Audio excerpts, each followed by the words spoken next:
Chapter 247. There was a hint of anger on the girl's delicate face. Beneath her sharp eyebrows were a pair of eyes brimming with heroic spirit. Those sapphire-like eyes and baby-like pink skin were the most perfect match. Just looking at her picturesque scenery was enough to calm one's heart. She was only 12 or 13 years old, and she didn't have any obvious curves. Her long ponytail added some masculinity to her appearance. She stood tall and had strong legs, as if she had truly received combat training. Her military aura made her seem much less weak than she appeared to be. She wore pink armor, and her long sword was covered in gems and patterns. It was obvious that it was expensive, but it was so exquisite that it was a work of art. It was obviously unsuitable for use on the battlefield. She also had 2 incongruous battle flags on her back. She was currently wearing extravagant clothing, but she was pouting with dissatisfaction. "Ha, Roland, this really suits you. Beautiful Princess Peach. Ha. You're the same. This dress really suits you. I'm the maid Yanini." Adam was currently wearing a black and white maid outfit with a blonde wig. The maid outfit's skirt seemed to cover his thick legs, but it was impossible to completely hide his bulky appearance. His shoddily made heavy makeup made him look even uglier. After exchanging insults, Adam and I angrily glared at each other. He took out his broom, while I took out my decorative rapier. Just as we were about to explode with our accumulated dissatisfaction and start fighting, an angry voice spoke up from behind us. "You're about to go on stage. Since you've ruined your costumes, you should use your real names to perform." The 2 of us exchanged glances with wry smiles on our faces. We were both unlucky fellows who were being held on fire, so what was the point of fighting? Was there any meaning to the pot calling the kettle black? At the very least, I'm stronger than you. Anyone can tell that I'm a man's prank just by looking at me. All right then, it seemed that some people still found it interesting. Even though he was wearing a maid outfit and lipstick, he was still flexing his muscles to show off his so-called manliness. Yep, be careful not to get recognized. That'll be even more interesting. Tomorrow's headline will be shocking. Red Lotus hero has transvestism. Then let's die together. I'll tell everyone that the main character of Princess Peach's dimensional adventure is you, Roland. Do you think anyone will believe you? Do you think anyone will believe me? When I looked in the mirror earlier, I was frightened by the beauty in the mirror. But now that I said that, my heart was bleeding. In front of him was the plaza outside the Defender Grand Theater. In order to welcome the day of peace celebration, the royal family would be holding a large-scale fantasy play, Princess Peach's Dimensional Adventure, here. Any citizen could watch it for free, and this was a great temptation to the locals who lacked entertainment. In just a short 3 or 4 hours, the plaza was filled with spectators. All right, I'll tell you the truth. Due to some reason, we accidentally angered everyone. In the end, in order to appease some people, we were forced to change into our costumes and become the main characters of the show. We were even the female leads. Why am I the female lead? And this guy is just a background character. He doesn't even have any lines. The difference in treatment is too obvious. That's because we're punishing him, not punishing the audience. Just look at him. As for you, that's because you're always the main culprit. Also, don't think that nobody knows about what happened in the Earth elemental plane. Did you think that not going home for a few days would make me slowly cool down? Do your best or else. You understand. Eliza's cold laughter echoed in my ears. What was even more malicious was that she was the one who wrote this play. Perhaps she had already made preparations for revenge. In fact, she was even despicable enough to take hostages. Oh, no. Please let those children go. They're innocent. It all depends on your performance. I really don't understand why men would like such things. They're clearly all fake. No, they're not fake products. They're true art. They're perfect art that originates from life and surpasses reality. They're treasures that countless men can only dream of. Do you know how much effort I put into obtaining them? They're the result of over 100 years of my savings, the painstaking efforts of countless masters from different eras. They're the only treasures of art in the world. Adam also had an expression of astonishment upon hearing this. No wonder they look so familiar.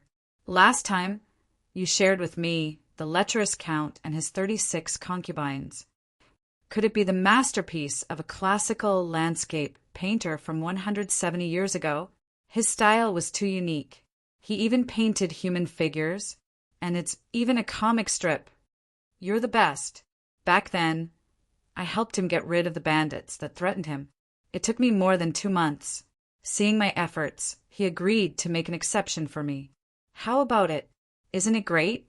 It's more than great. He's practically invincible. I really didn't expect that the thick ink artistic conception of a landscape painting would have such a good effect on a beauty. He actually used a flat surface to create the effect of a real person. It's so lifelike. Marguerite is his loyal fan. She even has 2 treasures at home. If she knows that you actually asked the master to draw these, for the sake of these children, you absolutely can't let her know. Art is supposed to serve real life. It's a disease to say that one's work is superior to others. It's obvious that no one likes your work that's detached from real life. Yet you still scold the audience for their poor appreciation. If it's not a bug in your head, then what is it? I keep feeling like you're ridiculing something again. Don't tell me that's how you got all your top quality works. Of course, every one of them is a super treasure that has withstood the test of time. They're the crystallization of those masters' lifelong talents. They're all the blood pressure that I've spent countless amounts of effort on. Roland, you're a real man. I ignored Adam, who was making a big fuss over nothing.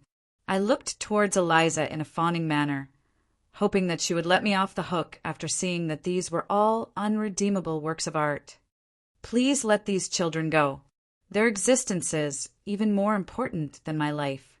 If you want anything, just come at me. However, the demon girl smiled. Her smile was both sweet and cold. Artwork. Existence is even more important than your life. You really deserve to be single for the rest of your life. And then Eliza angrily turned around and left, leaving only her threat behind. You want those things back? Sure. It'll all depend on your performance later. This is a script that I wrote especially for you. Enjoy it. That year, Demon King Shaba from Demon Island led his demon army to conquer the world. Our hero, Princess Peach, resolved to chase away the Demon King and set out on a journey by herself.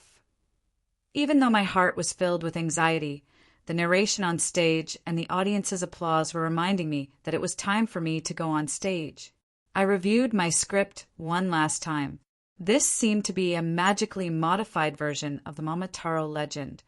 This was the fairy tale that I had told Eliza the most when she was young. The script wasn't particularly out of place.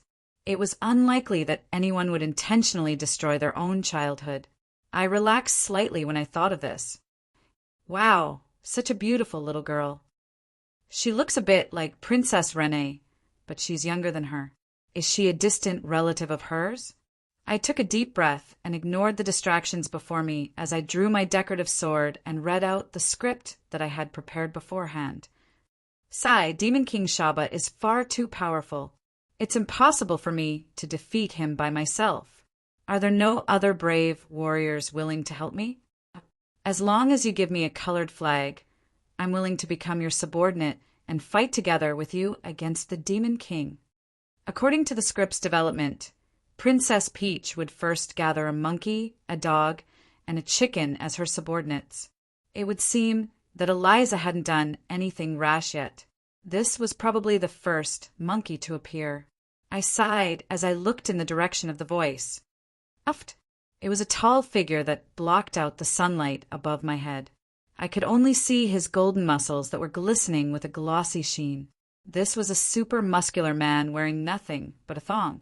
He was performing all sorts of bodybuilding moves, and his glistening muscles were covered in sweat under the sunlight. It made me feel hot just looking at him. Not only that, his handsome face was flushed red. Omar, Omar, Omar, I'm so happy to be able to act together with my father. The burly and handsome man kept roaring in excitement. His muscles were even twitching in disgust. I silently took 2 steps back and drew my sword again. That's right, this person before me was definitely a pervert. He was the person with the highest authority in the Shilua Empire. I had indeed invited him to participate in the celebration, but I didn't expect that he would give me such a surprise as soon as he arrived. Omar had a monkey tail on the back of his pants, and he was wearing a strange hat with monkey ears. It would seem that he was the monkey general in this scene.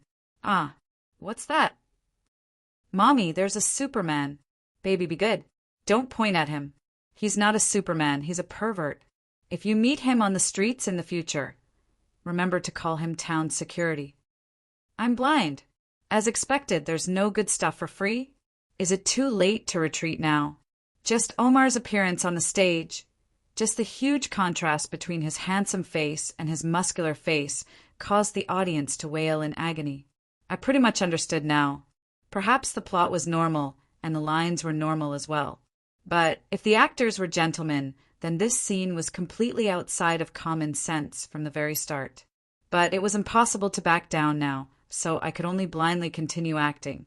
That was why I wasn't surprised at all when I saw a large droll with wings and a beak several minutes later. Is he a divine chicken flying? All right, at least he remembered to wear clothes. That's an improvement. No, father, take a closer look. His clothes and pants are all feathers. He made them himself. As expected of Aang, he's actually completely naked on stage, and it's so naturally accepted by everyone. As expected of the Wild Bull faction's super artistic master.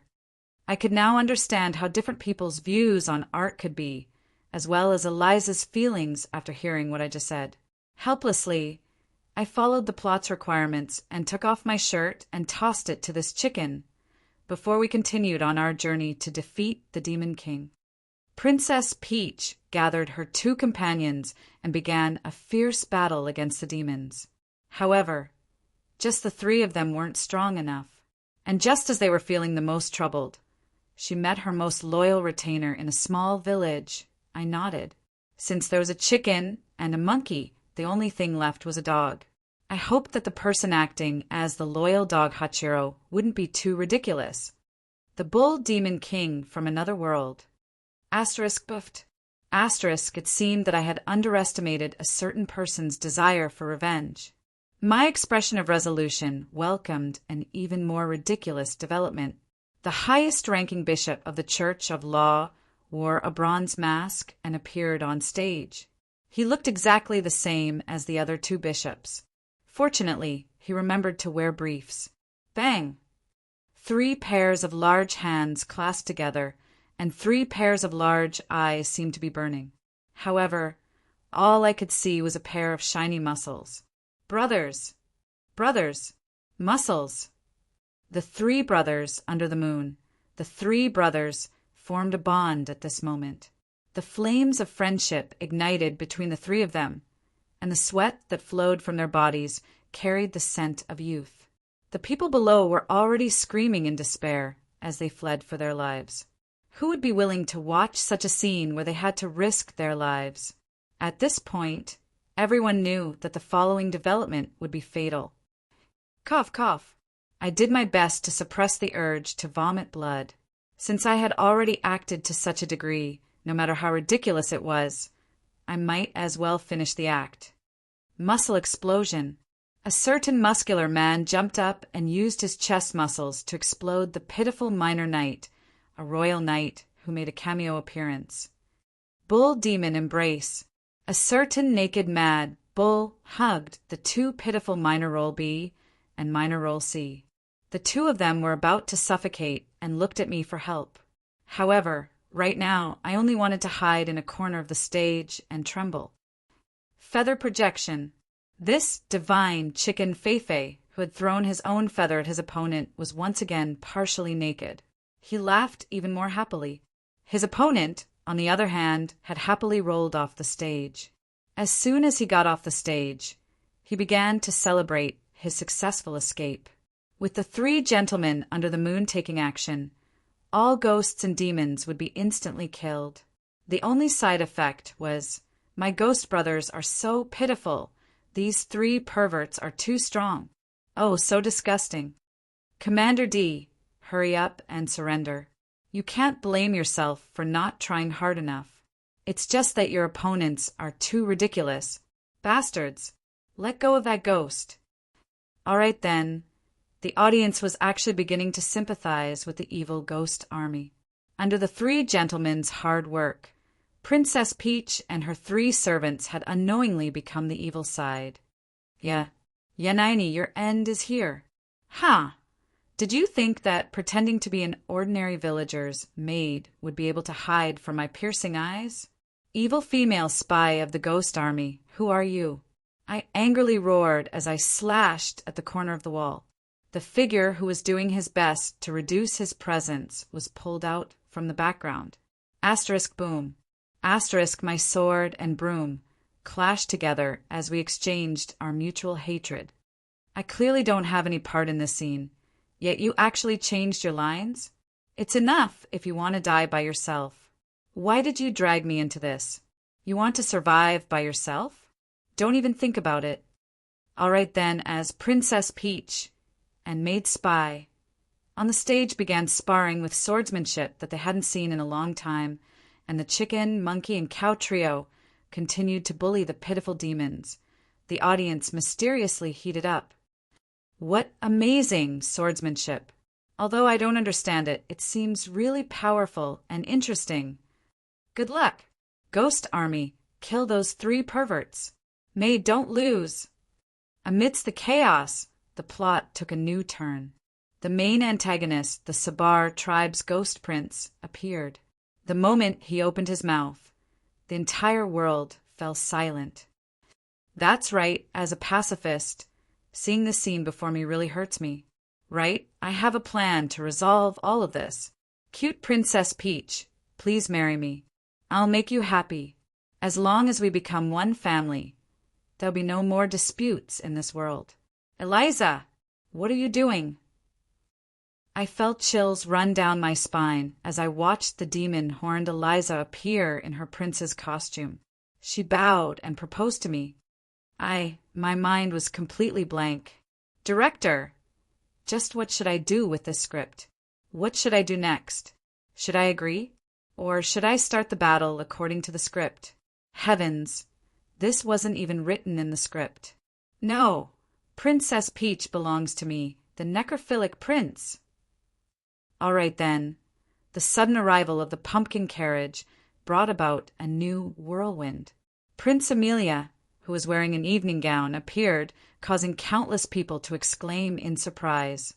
And when she also knelt down on one knee and proposed, the black cat on her shoulder was already rolling around in laughter.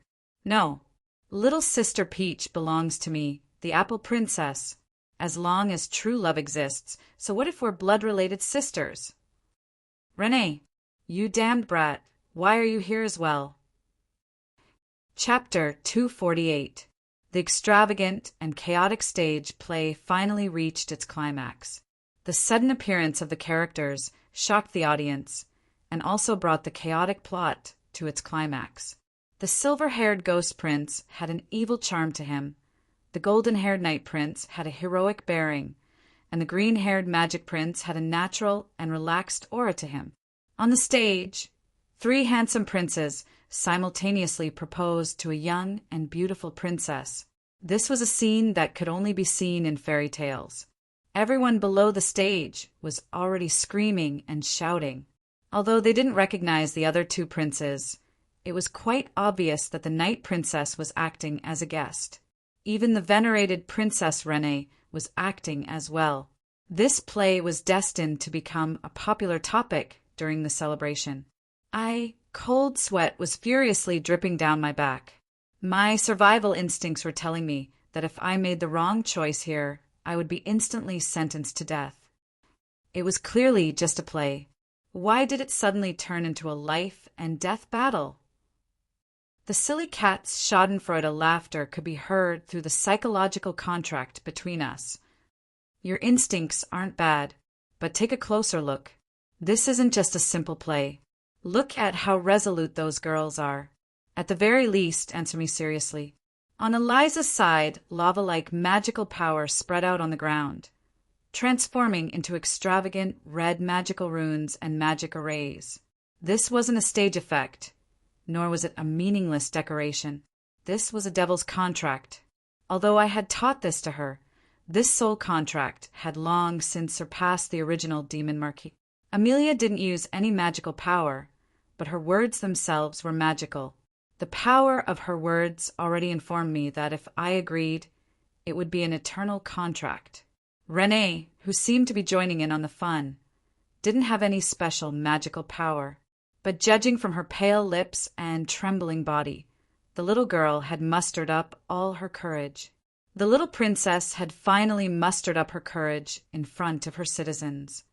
I made the wrong choice. I'll die. I didn't need the silly cat's reminder to know that I was in a hopeless situation.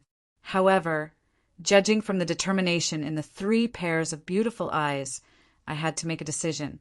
Many thoughts flashed through my mind, but there were some things that weren't decided from the start.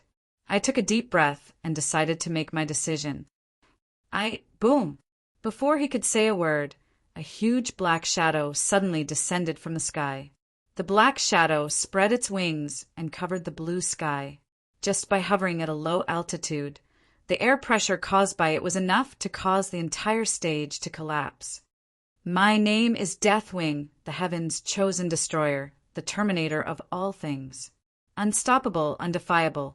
However, the crimson-red dragon didn't seem bloated at all. Its vertical pupils were also burning with flames. The dragon's angry roar tore through the clouds as its dragon flames roasted the sky. Meanwhile, the red-haired female knight on the dragon's back loudly read her lines in an exclamation tone. That's right, I'm Prince Kasha from the Deep Rock Plain. We've only just met, but Princess Peach's beauty instantly shattered my ice-cold heart. I will take my love with my own strength. Go, Wings of War. Before I could react, the giant red dragon swooped down and grabbed me with its claw. The only thing left behind were the astonished actors and audience. Giant dragon. Princess Peach has been captured. The plot had taken yet another unexpected turn, but the main character had been mysteriously captured. How was the plot supposed to continue? The abnormal silence continued for a few moments, as everyone began to feel anxious and discuss amongst themselves. Just as everything was about to explode, someone arrived just in time to save the day. At the location where Princess Peach had been captured, a black cat that had been rolling around in laughter suddenly transformed into an incomparably beautiful golden-haired elf. That's right, a giant dragon and a prince of darkness suddenly appeared and captured the beautiful princess. The 3 princes have decided to travel together to find a divine sword in order to defeat that fearsome dragon and save their fiancé.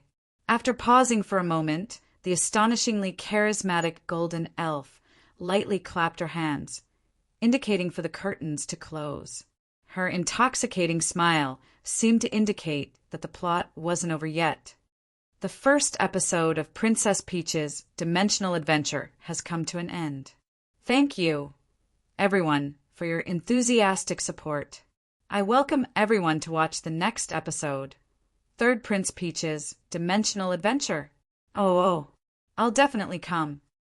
It would seem that this drama already had a hardcore fan. I'll come even if there's a fee.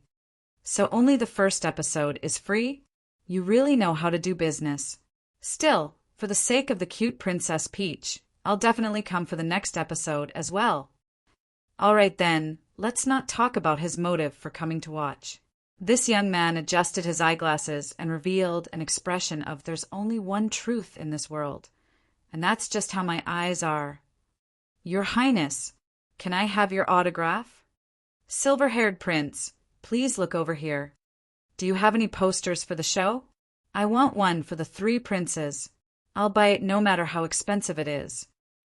It seemed that the three cross-dressing princes had their own loyal fans as well. After the curtains closed, only the two princes remained standing in the same spot, coldly glaring at each other. I'm afraid that as long as he agrees, your devil's contract will take effect. You really are Roland's disciple, just like him. As long as your goal is achieved, it doesn't matter how despicable your methods are. I heard that you were in a similar situation when you became Roland's girlfriend. You took advantage of the situation to force him to agree, not giving Roland any chance to make a choice. Why are you so afraid that Roland will make a decision from the bottom of his heart? Does Sister Amelia think that you're doing things openly? I won't look into the fact that you suddenly entered my script. You can explain to me what the highest level of word of wisdom meant. Besides, I'm his girlfriend. With his personality, there's a 99% chance that he'll directly choose me in such a situation. Why did you want to kill yourself? That might not be the case. With my power, only the truth existed on the stage. Whatever he said would definitely be the choice he made from the bottom of his heart. Responsibility, false reputation, or the situation wouldn't cause him to make a wrong choice. Whatever he said would definitely be the truth. In that case, are you still confident that you'll definitely win? Although she still remained silent, it was evident that Eliza didn't have enough confidence. The two male leads were acting so low backstage that all the staff members were trembling. What was the other prince doing? You're actually glaring at me, this pitiful third male lead was still lamenting that the female lead was hesitant and surprised to see the other two male leads, and that the female lead was indeed angry and threatening to a child. At the same time, she was also wondering what kind of punishment she would receive since Roland was so angry. Brother Roland seems to be really angry. He won't be spanked again, right? Ah, so pitiful, so embarrassing. Why did I rush up to him like that, and even say such an embarrassing line? But even though Renee was hiding in a corner of the stage, the devil's temptation always came just in time. Haha, oh my, I also got to watch a good show. How interesting. Do you want to hear my suggestion? After all, he and I are brothers, and our preferences are quite similar. If you listen to me, he probably won't be able to resist. You just need to do this. As expected of a resident of the lower plains, her ability to take advantage of others' weaknesses was almost instinctive. However, Renee kept nodding her head, which meant that she obviously believed me. But if she really did do it, it probably wouldn't be as simple as a spanking. Perhaps Adam, who was doing his best to reduce his presence, was truly worried for his brother when he felt the low pressure and sparks. Roland, don't come back for the time being. You'll die. You'll definitely die. Ah, Little Red, and thank you so much. If it wasn't for you two, I probably would have died today. Come, it's my treat today. Cheers. I was thanking my two benefactors in a rather famous small bar in the northern part of the city. I knew that for Little Red, any words of thanks would be meaningless. Nothing could compare to actual good wine. That was why I had them bring out the best wine the moment I arrived. This ale is quite good, and the wine is quite fragrant as well. Let's have another 20 barrels of each. She didn't lift up a bar, but a barrel of wine. The wine kept flowing out, but not a single drop landed on the ground. Instead, it all dripped onto her red lips. Even though she was clearly a slender beauty, her forthright appearance of downing a large barrel of wine in a single gulp was unexpectedly shocking. The other customers couldn't help but cheer. On the other side of the small table, and looked at the apple juice and milk in front of her and pouted her lips. I'm not young anymore, and can drink as well, huh? Little Red, who had only ordered some apple juice for, and said, What? I, who had ordered some milk for, and said. The two seniors looked at me and simultaneously snorted in disdain, and could only helplessly lower her head and continue sipping on her fruit juice. It seemed that in order to raise her head in front of Roland and the others, who had watched her grow up, and who had clearly become the underground overlord, still had a long way to go. Roland, I don't want to talk about your matter anymore. Humans are one of the few creatures that can go into heat all year round. It's only natural that their private lives are chaotic. This is probably your tradition. Just don't drag my little and into it.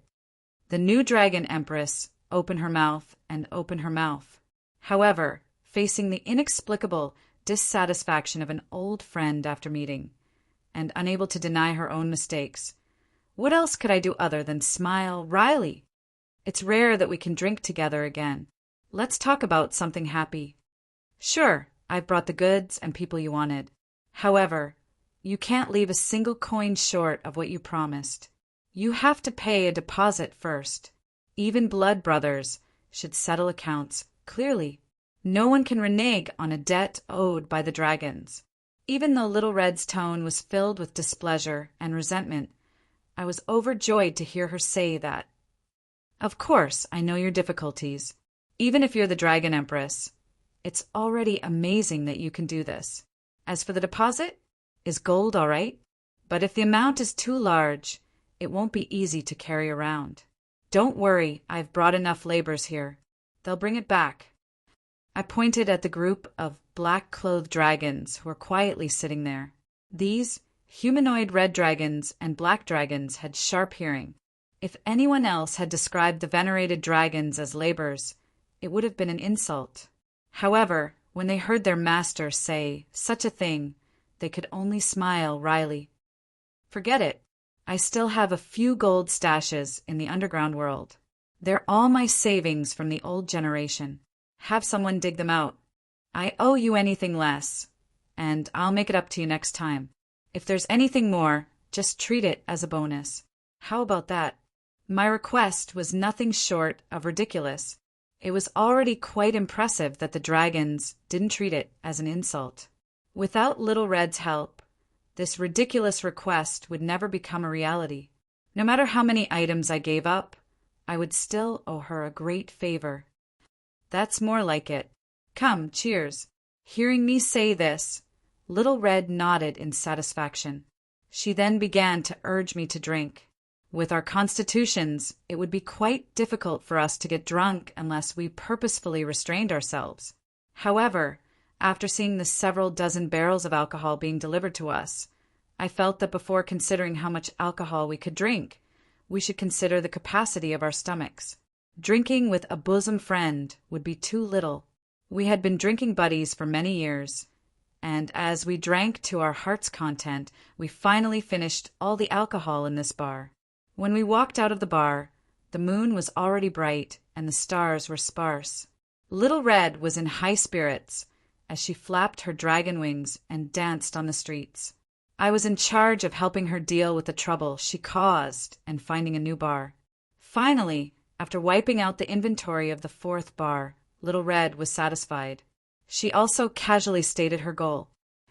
Does Molly still remember? Of course. I heard that the former Dragon Empress has already arrived on the surface. She even caused a series of trouble and got on that ridiculous calamity rankings. 2 days ago, I received a letter. It was actually from that guy. Do you believe it? She, the immemorial Red Dragon Molly, actually asked me, the current Dragon Empress who banished her, for help. It's likely that she's in desperate straits. Could it be some sort of trap? I couldn't help but worry as I thought about that sly, red dragon. You don't understand. Although she doesn't care about what method she uses, she was the one who taught me the dignity of dragons. Making her lower her head to me would be worse than being killed by me. Where is she now? The Kasomali region. Oh, it should be called the Bardi Empire now. Yep, the Bardi Empire. The first thing I did when I returned home was to take care of that naughty brat who wouldn't stop for 3 days without a spanking. Just as I started taking off my armor and spanking my buttocks, I noticed that something was off. Yep, this was my family's tradition. It was a special punishment for naughty brats. Spanking their buttocks would teach them a sufficient lesson without really hurting them. But this time, the situation was obviously different. Not only did I instantly catch this naughty brat, her usual pitiful screams and pitiful acting were all gone. Her moans of pain were becoming stranger and stranger. more and more like the plot of a certain literary show. Looking at her watery eyes that kept looking back at me and her moans of pain that were becoming more and more suggestive, as well as the redness that was spreading all the way to her ears and the strange sensation on my hands, I was already unable to take it before the punishment was over. I was forced to retreat. Do you still dare to make fun of adults in the future? I won't. I definitely won't. Naughty brats would never be reliable. Their memories would only last until the day their buttocks started hurting again. But I was already quite satisfied with this reply. But when I asked the others, I received an unexpected reply. Sister Amelia? She just left the Cloud Tower and returned to the Bardi Empire. Apparently, the Cloud Tower is looking for her for something urgent. She's been keeping it to herself. But it seems that she can't wait any longer. Right? Sister Lilith also went back with her. It seems that it's related to the Bardi Empire. Chapter 249. The celebration started quite early. The sky wasn't even bright yet, but the Borealis was casting its radiance down from the sky. The magical lanterns on the main roads made the pitch-black night no longer feel lonely. The bustling sounds of people caused the entire city to wake up from its slumber early. The moment that the cannon salute rang out, a white eagle representing peace, the pigeons bought from the south had all frozen to death, circled above to find her. The entire city was filled with joy as the week-long celebration of the Day of Peace officially began. In the streets and alleys, real and fake undead wearing pumpkin heads and ghost masks walked about, performing their best performances to create a festive atmosphere. Bards and bands began playing, and all sorts of food stalls and small shops wouldn't miss out on such a great opportunity to make money. In the plaza in front of the royal palace, it should now be called the Day of Peace Plaza, the citizens wrapped themselves in thick cotton clothing, anxiously waited. Before the sun rose, the temperature was still quite low. Their breaths were clearly white, and their faces were all red from the cold. However, no one complained, because the most important event of the celebration was about to begin. The Day of Peace military parade shall begin. A magical sound amplification caused this sleeping city to no longer remain silent. The might that shook the earth in the distance meant that the new army had finished their preparations. On a temporary platform, the invited guests were filled with anticipation for the upcoming performance. After all, this was a tangible benefit to them, as well as the goal of their trip. As for me, I had mixed feelings about this. These were all assets that I had worked so hard to accumulate, as well as my hopes for the future. It was truly difficult for me to reach this step. When the silent snow-white ghost night entered the plaza, everyone inhaled a breath of cold air. Atop the uniform, snow-white soul-war horses was a knight covered in ice and snow. They were still wearing the same ancient royal knight armor, and the familiar Mist's battle flag was still on their backs. Their winged mounts were the same single-horned flying horses. Their armor was made of ice and snow, and their unstoppable ice longswords, javelins, and dragon spears were also mounted on their ice and snow vehicles. Just like in the records, they were the most versatile knight. They were known as the Super Knight Squad that could not be defeated even if there were more than 100 of them. And today, there were more than 500 of them in front of the world. This legendary knight order that had once disappeared in the long river of history had once again reappeared in the eyes of the world. When they waved the Aurora battle flag above the square, the crowd was already boiling with excitement. When they got close to the platform, they all spread out, revealing 54 knights. Their ice armor was still as sturdy as ever, and their spears were still as sharp as ever. However, their flesh and blood, as well as their families, had all disappeared into history. Not even their names were left behind. But even if they only had their bones and souls left, as long as the people of the Mist needed them again, it wouldn't be time for the veterans to retire. Right now, the snow-white soul cavalry was still carrying them onto the battlefield. Everyone, salute! Waving the long swords was the knight salute that represented humility and justice. Slamming the shields was the knight salute that represented protection and courage. Waving the battle flag was the knight salute that represented loyalty and justice. My vision seemed to have passed through the long river of time. Scenes that I had once been so familiar with reappeared before my eyes after the cycle of time. Aurora. Eternity. Only they had the right to walk at the very front. Only these veterans who had protected this ancient country for more than 300 years had the right to represent the protectors of this ancient country and receive the cheers and trust of the people. But this time, they were no longer the lonely army that was surrounded by enemies that outnumbered them by 100. Several hundred young Aurora Knights surrounded them and looked at their teachers with respect and trust. The seeds that had been sown had already sprouted. One seed yielded 10 seeds. The new Aurora Knights didn't just inherit the armor and weapons of their predecessors. The military spirit and inheritance that had lasted for countless years hadn't been broken. The strongest and most glorious knight order in the Northlands was still alive. The most trustworthy protectors of this country were still alive. The cheers from below the battlefield were so loud that even the spectators from other countries around me were crying out in surprise. The reputation of the Aurora Knight Squad, which consisted entirely of gold Aurora Knights, had been passed down for thousands of years in Aichi. The legendary Knight Order, which was rumored to never exceed 100, actually had 504 Aurora Knights. How could anyone easily accept such a shocking news? "My lord, are you selling these?" "As long as you name a price." Ah, it was obvious that the powerful knight Count Have from Rhodes was tempted. But the moment he opened his mouth, he discovered that he was no longer able to move, as if he was a frog that had been targeted by a python. A silver sword light was already on his neck.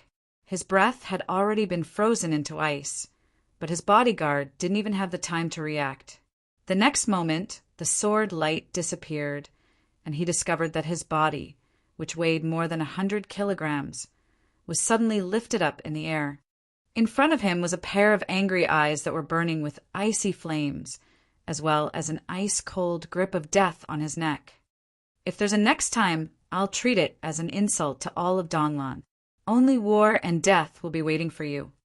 And then I casually tossed him aside and took out a handkerchief to wipe my hands patiently, as if I had accidentally touched a piece of trash that had dirted my hands. Have took a deep breath. At the same time, the Northlands nobles were all discussing this scene. How foolish. Why would Rhodes send such an idiot here? Doesn't he know how to read some history books? What does the Aurora Knight Squad represent to Donglan? He actually dares to ask if they're for sale? This is no different from asking if your child is for sale or not. Have, are you willing to sell your head? Does the king who sent you know how determined you were to give up on treatment?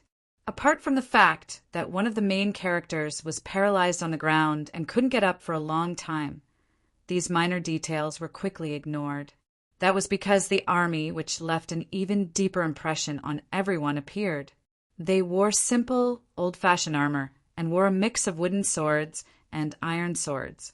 Even their flatterers were thin and short. They didn't have the visible pressure and magic of the Aurora Knight Squad, nor did they have the extravagant armor. However, the moment these shabby Knight Squad appeared, the crowd cheered even more passionately. The Royal Knight Squad. Long live Donglan! Donglan's Royal Knight Squad. Long live our Knight Squad! That's right, these seemingly weak Knight Squad were the direct subordinates of the royalty, the Royal Knight Squad. He was using the destroyed Royal Knight Squad in Definder as a model to rebuild the new Royal Knight Squad. In every country, the Royal Knight Squad was the most elite Knight Squad, as well as the Royal Guards. They enjoyed the best treatment and equipment, but it was only natural that they possessed the strongest combat strength in the country and were responsible for the most important and dangerous missions. Just their existence and reputation alone was seen as the glory of the country. In most countries, every soldier viewed joining the Royal Knight Squad as the greatest glory. The Ottoman Empire's White Wolf Guard Squad, which consisted of all silver rank soldiers, was one such squad. It was also the same for the Mist Kingdom in the past. However, people had different fates. Donglan's royalty was poor, and the Royal Knight Squad was even poorer. The Royal Knight Squad's treatment couldn't even compare to the private soldiers of some wealthy minor nobles. The missions they carried out weren't grand battles of glory or protecting the royalty. Most of the time they were busy in poor villages, carrying out small missions like disaster relief or hunting wild beasts that even mercenaries would find unprofitable. Perhaps their martial arts weren't outstanding, and their equipment was trash left behind by their predecessors' predecessors. In fact, they were even ridiculed by the local nobles' private soldiers as inferior soldiers. However, compared to the other Royal Knight Squads, they had one thing in common: glory and loyalty. Fight for the royalty, fight for the citizens. Yes, even after so many years, they hadn't gone back on their vows. They had always been protecting the royalty that they were loyal to, serving as the royalty's most trusted arms. During winter, when they fought against the beast hordes, they charged at the front lines. When they faced the invasion of foreign enemies, they died on the battlefield. They had never let down the Mist Fortress emblem on their arms. 2 years ago, when the Beastman army invaded our land, this old Knight Squad, which was already exhausted, turned into the sharpest sword under Rene's call. Although they managed to chase away the powerful enemies, the Knight Squad lost more than 70% of its members. It was almost completely annihilated. Even though there were quite a few newly promoted Commoner Knight and warriors who joined them, it was impossible for them to recover their combat strength in a short period of time. Thus, they could only helplessly become a second-line army and a reserve force for disaster relief. Rene was desperately waving to her loyal Knight Squad. She hadn't forgotten her loyal Knight Squad, and I wouldn't forget them either. However, what came next made everyone fall silent. It was a squad of Royal Knight Squad that was even more broken than the Knight Squad. Their knight swords were broken, their dragon spears were bent, and their battle flags were tattered. They walked silently without making a sound. However, the audience gasped and instinctively retreated. That was the instinctive fear of the living towards a group of the undead. The silent, black-clothed Knight Squad walked together. They didn't say anything, they didn't hesitate, they didn't fear, and they didn't even hate. They just walked silently as if they didn't care about anything. However, they reminded everyone of a Grim Reaper squad. They were also Royal Knight Squad's glorious Knight Squad. When they walked past the stage, they only glanced at me silently. Those fellows didn't need any slogans anymore. Their determination and loyalty had already been witnessed by the heavens and earth. They didn't need to care about what the outside world thought of them. For the past 300 years, I trusted them, and it was enough for them to be loyal to me. You don't like it? Let's do it. All right then. I obviously said some things too early. The 2 signs that were suddenly erected and the evil faces that were directed at certain people showed that they obviously didn't care about anything. Damned undead. Bastards. I heard curses from the Holy Church behind me. I turned around and glanced at the young female, Holy Knight, who was so angry that she was stomping her feet. I smiled in delight. There was a reason why these 2 Royal Knight Squads from 2 different generations had come together. Donglan's Royal Knight Squad's legacy had been severed, and they had lost their core combat strength and future. Meanwhile, although the Mist Kingdom's Royal Knight Squad was powerful, they had lost their ability to grow and their foundation. Both Royal Knight Squads were missing a piece of their future, which was why I decided to put them together. The Mist Kingdom's Royal Knight Squad could finally take on the heavy responsibility that they shouldn't have. The task of city defense and disaster relief would be handed over to the future town security Knight Squad. The future Royal Knight Squad would be led by Great Sword Saint Fade and other old Knight Squads. There would be a total of 5,000 Royal Knights. All of them would be the Mist Kingdom's ace troops and elite Knight Squads. Perhaps it would take them a little longer to mature, but they would eventually be like other countries' Royal Knight Squads, becoming the guardians of the royal family and ace troops that would determine victory on the battlefield. May the holy light cleanse those damned undead. I've lived for so many years, but this is the first time I've seen such arrogant undead. Glancing at the holy knights who were still filled with righteous indignation, I shrugged nonchalantly. Who asked you to keep stirring up trouble for the past few days? My knight squads were already very restrained in not directly causing trouble for you. Perhaps this army of the living and the dead would attract unnecessary attention and criticism. Perhaps the title of Holy Apostle that I had yet to obtain would fly away because of this. But just as my knights had said on that board, I would not let them go. Baldy, you're only interested in nuns. Who cares about priests? We're right here, so what does it have to do with the Holy Church? You don't like the sight of us? Come and fight. Chapter 250. Before the first ray of sunlight arrived, pitch-black elves transformed into the emissaries of the night and arrived in the mortal world. When everyone saw that it was actually the dark elves who entered, they were astonished and astonished. After all, in most situations, this species represented evil. Perhaps only the demons and devils of the Chaos Abyss had a worse reputation than the Dark Elves. Even the undead were more popular than the Dark Elves. However, the Dark Elves were doubtlessly an anomaly among the entire Dark Elf species. This was the first time that a Dark Elf knight had appeared in the mortal world. They slowly moved forward in formation.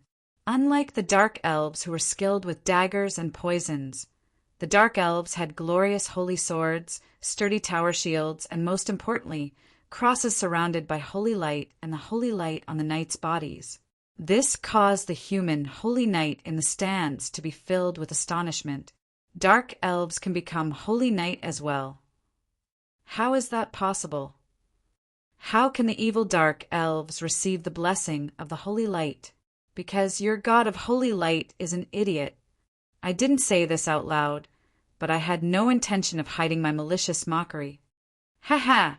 I once had a friend who was a legend-ranked Dark Elf Holy Knight. Not only that, she even had the potential to become a saint. Sigh, it's a pity that she's not here. Some Holy Knight knights had expressions of disbelief, while others nodded in astonishment. However, I didn't hide my mockery at all, causing the female knight to glare angrily at me. Ever since she returned home and learned of my true identity, she became quite hostile towards me. It seemed that I had accidentally severely offended her. The emblem of the town's security night squadron was a tightly clenched golden fist, representing unity and teamwork. There was also a blunt knife stuck in the middle of the fist, representing that violence should be restrained. Yep, this emblem definitely wasn't referring to anything disharmonious, nor was it referring to someone's grudge against a certain company named after their fist. Sword Sis was so cute, so why did people always want to cut her up? Wasn't it more like how people grew explosive mushrooms everywhere and insulted the environment? Cough, let's stop talking about other worlds and get back to the main topic at hand. Unlike the regular Night Order, which mainly focused on battle formations, the most important task of the town's security Night Order was undoubtedly to suppress chaos, eliminate bandits, chase away wild beasts, and other small-scale battles. In order to make it more convenient for them to fight on smaller battlefields, they were mainly organized in small teams. The captain or vice-captain of every team was a dark elf knight from the underground. It was still the same old routine of using the old to lead the new. There was a wide variety of members, but most of them were still thick-skinned knight or youngsters who had decided to embark on the path of becoming a knight. Reason. Indeed, the thief class was agile, the warrior class was nimble, and the mage class had great adaptability. They all seemed to be very suitable for working in the city, but in terms of reputation, none of these three mainstream classes were very good. The thief class was known to be sneaky and did things for money, while the warrior class was known to be barbaric and violent. It was also quite obvious that they talked with their fists. The mage class was also viewed by most people as an evil and non-believer. It was quite easy to obtain respect and fear, but it was impossible to obtain trust. The mage class was far less famous than the holy knight, just knight, and knight classes. A holy knight had to follow the teachings of the holy light. A just knight had to follow the law. Even an ordinary knight would have to follow the knight's virtues and be loyal to their lord and ruler. Reputation and honor were far more important than their lives. In order to obtain trust from others, as well as to convince the other members of the team, the majority of the team leaders would be members of the knight class. According to a certain person, although the brains of these metal cans were mostly empty, they could all rely on their faces to make a living. Yep, that guy said this to the holy knight class, and the result was that he got beaten up by his colleagues.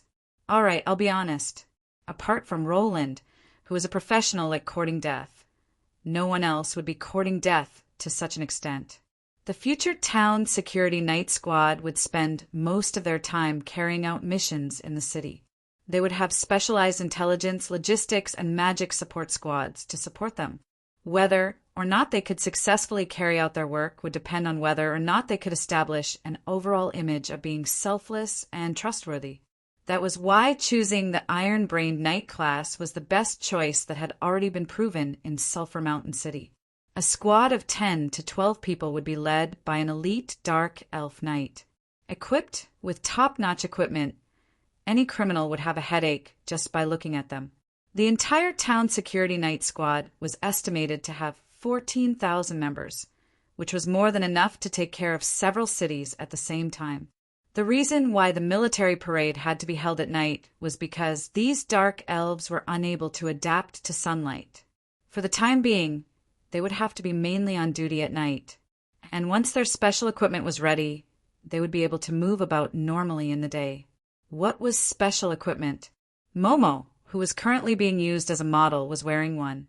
The biggest reason why dark elves were afraid of light was because their eyes and skin were unable to withstand sunlight. Their skin was fine, except that it would burn if they stayed in the sun for too long. However, their weak eyes were unable to withstand even the slightest bit of light. But this wasn't something that couldn't be solved.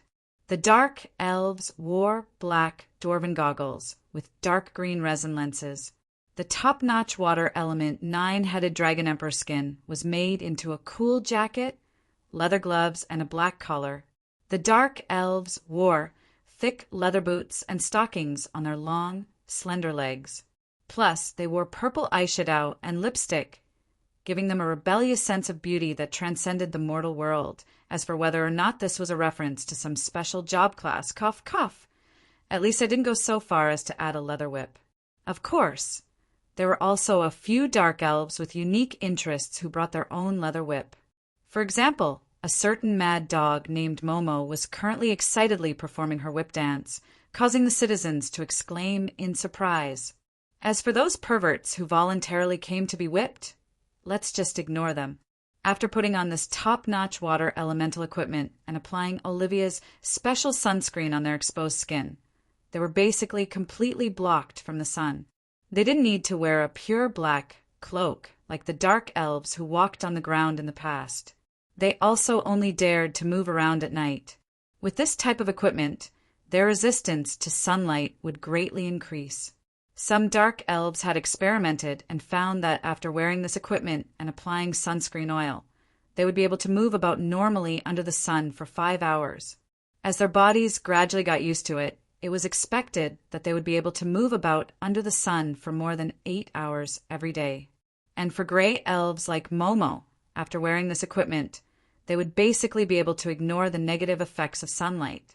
Actually, with the underground dark elves' magical abilities, it wasn't completely impossible for them to resist sunlight. However, under Rose's theocratic society, anyone who researched this would basically be going against Rose. What? You're researching how to resist sunlight? You intend to betray and escape to the surface world? Now that Rose was gone, new techniques would probably appear soon. Of course, even now, this equipment set wouldn't be cheap. Dwarven protective goggles usually used gemstone lenses, which were highly transmissive and ineffective. Under my suggestion, Amelia's special resin lenses worked, but it wouldn't be easy to mass produce them. Although they already had a female parent, they would need to wait until Amelia's magical pine trees grew into a forest before they could be mass-produced. And although there was still a lot of 9-headed dragon skin left, it was far too valuable. It would be too wasteful to just use it to block sunlight. The impenetrable dragon skin's defensive capabilities wouldn't be any worse than steel armor. However, I didn't have any top-level blacksmiths at my disposal who couldn't make full use of this material. In order to avoid wasting the dragon skin, I only did some simple and crude work on it. I didn't even add any magic runes or enchantments. Although the dragon skin's defensive capabilities were probably the same as the dragon skin's natural defense, it also preserved the dragon skin's own magic resistance to the greatest extent. Dark elves already had natural magic resistance to begin with. After wearing the incredibly high magic resistance dragon skin armor, they would basically be immune to all magic effects below the gold rank, becoming true mage killers. I nodded in satisfaction as I watched the town security night squadron walk past. Not only would they be the city's future manager and the main night squadron's reserve squadron, they would also be professional mages. Of course, when necessary, it wouldn't be impossible for them to play the role of mage killers. After this fist squadron walked past, the next group was an unexpected group of guests. The one walking at the very front was a tall Tauren. He had a simple and honest smile on his face as he constantly waved at the passers-by on both sides of him. He was quite famous. However, due to certain special reasons and extreme statements, such as, "What's there to hide about a good man?" or "What's wrong with men being perverts?" Not only did he receive extreme disgust from some women, but he also received the love and respect of most male citizens. Of course, there were also a few females with heavy tastes who supported him. When this highest-ranking bishop, who was simultaneously enjoying cheers and boos, walked past, the armed forces of the church behind him revealed a sinister expression. They were a group of judges wearing black robes. However, they were also law incantators, judges, and justice knight. There weren't many of them, and their formation wasn't very orderly. However, the dignity of these top-level experts was as bright as a lighthouse for those who knew what they were. So much gold. How is this possible? Gold rank? Look closely. There are so many legends in that group. The rumors of the underground were actually true. Legends are everywhere, and liches are nothing more than dogs. They can casually throw a brick and smash 2 semi-gods to death. After viciously glaring at the idiot who compared liches to dogs and even intended to smash a semi-god lich to death, I turned my attention to the audience below the stage. I was also quite satisfied with their performance. Even the weakest of these old fellows from the Hall of Law was a gold rank. They were all qualified judges, and they were the true foundation of the Church of Law that had been accumulated for nearly 100 years. 236 gold ranks, 46 legends, and 4 saint ranks. This was the highest combat strength that was more than enough to sweep through the underground. This showed the world the confidence of the Church of Law, and it was precisely because of their existence that Definder was destined to never fall. Just thinking about it, if this city was invaded and great judgment was activated here, what would the effects be after all the law job classes leveled up by 1 rank? More than 200 legends, almost 50 saint ranks, and 4 myth ranks. Perhaps this amount wouldn't be enough to kill a god, but it would be no problem for them to kill an army of several 100,000. As an independent church organization, they shouldn't have appeared in Donglan's military parade. However, due to our special structure and relationship, it was time for them to come out and scare people. Of course, compared to the established true god churches that had semi-gods, the Church of Law was still quite immature. However, the power they had displayed so far was enough for the other churches to reevaluate this new church's power and foundation. After all, the God of Law had only ascended to godhood less than 2 years ago, yet the Law faction was already so powerful. The town security knight and these powerful law job classes were all a part of the Church of Law. In my plan, as the Church of Law gradually became the national religion of Donglan and even the entire Mist Alliance, and as more and more cities established courts. These existences that were originally seeds of the Church of Law would also spread. A judge who could control the situation would be the leader, a dozen or so assistants and acolytes would be the backbone, and several small teams of trained town security knights would be the law enforcers. When the impartial courts, which also served as the Church of Law, began to operate, the cities would change one after another, and the number of law job classes in each city would increase. My blueprint for the future doesn't include those foolish old nobles and feudal domain lords. They were the greatest wealth that I had accumulated over the years, as well as the most important step in whether or not my plan would succeed. An individual's power was limited. Without their help, it would be impossible for me to achieve my goal. But if the town security knight and law job classes represented the changes that were currently occurring in this country, then what was next would likely be a future that required more hard work. Look, it's the Silver Cross battle flag. My nephew is serving there.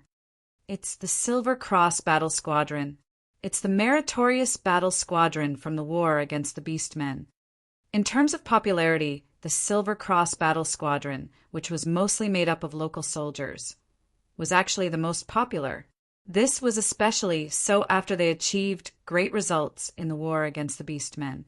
They became the topic of discussion on the streets. Our children, our heroes.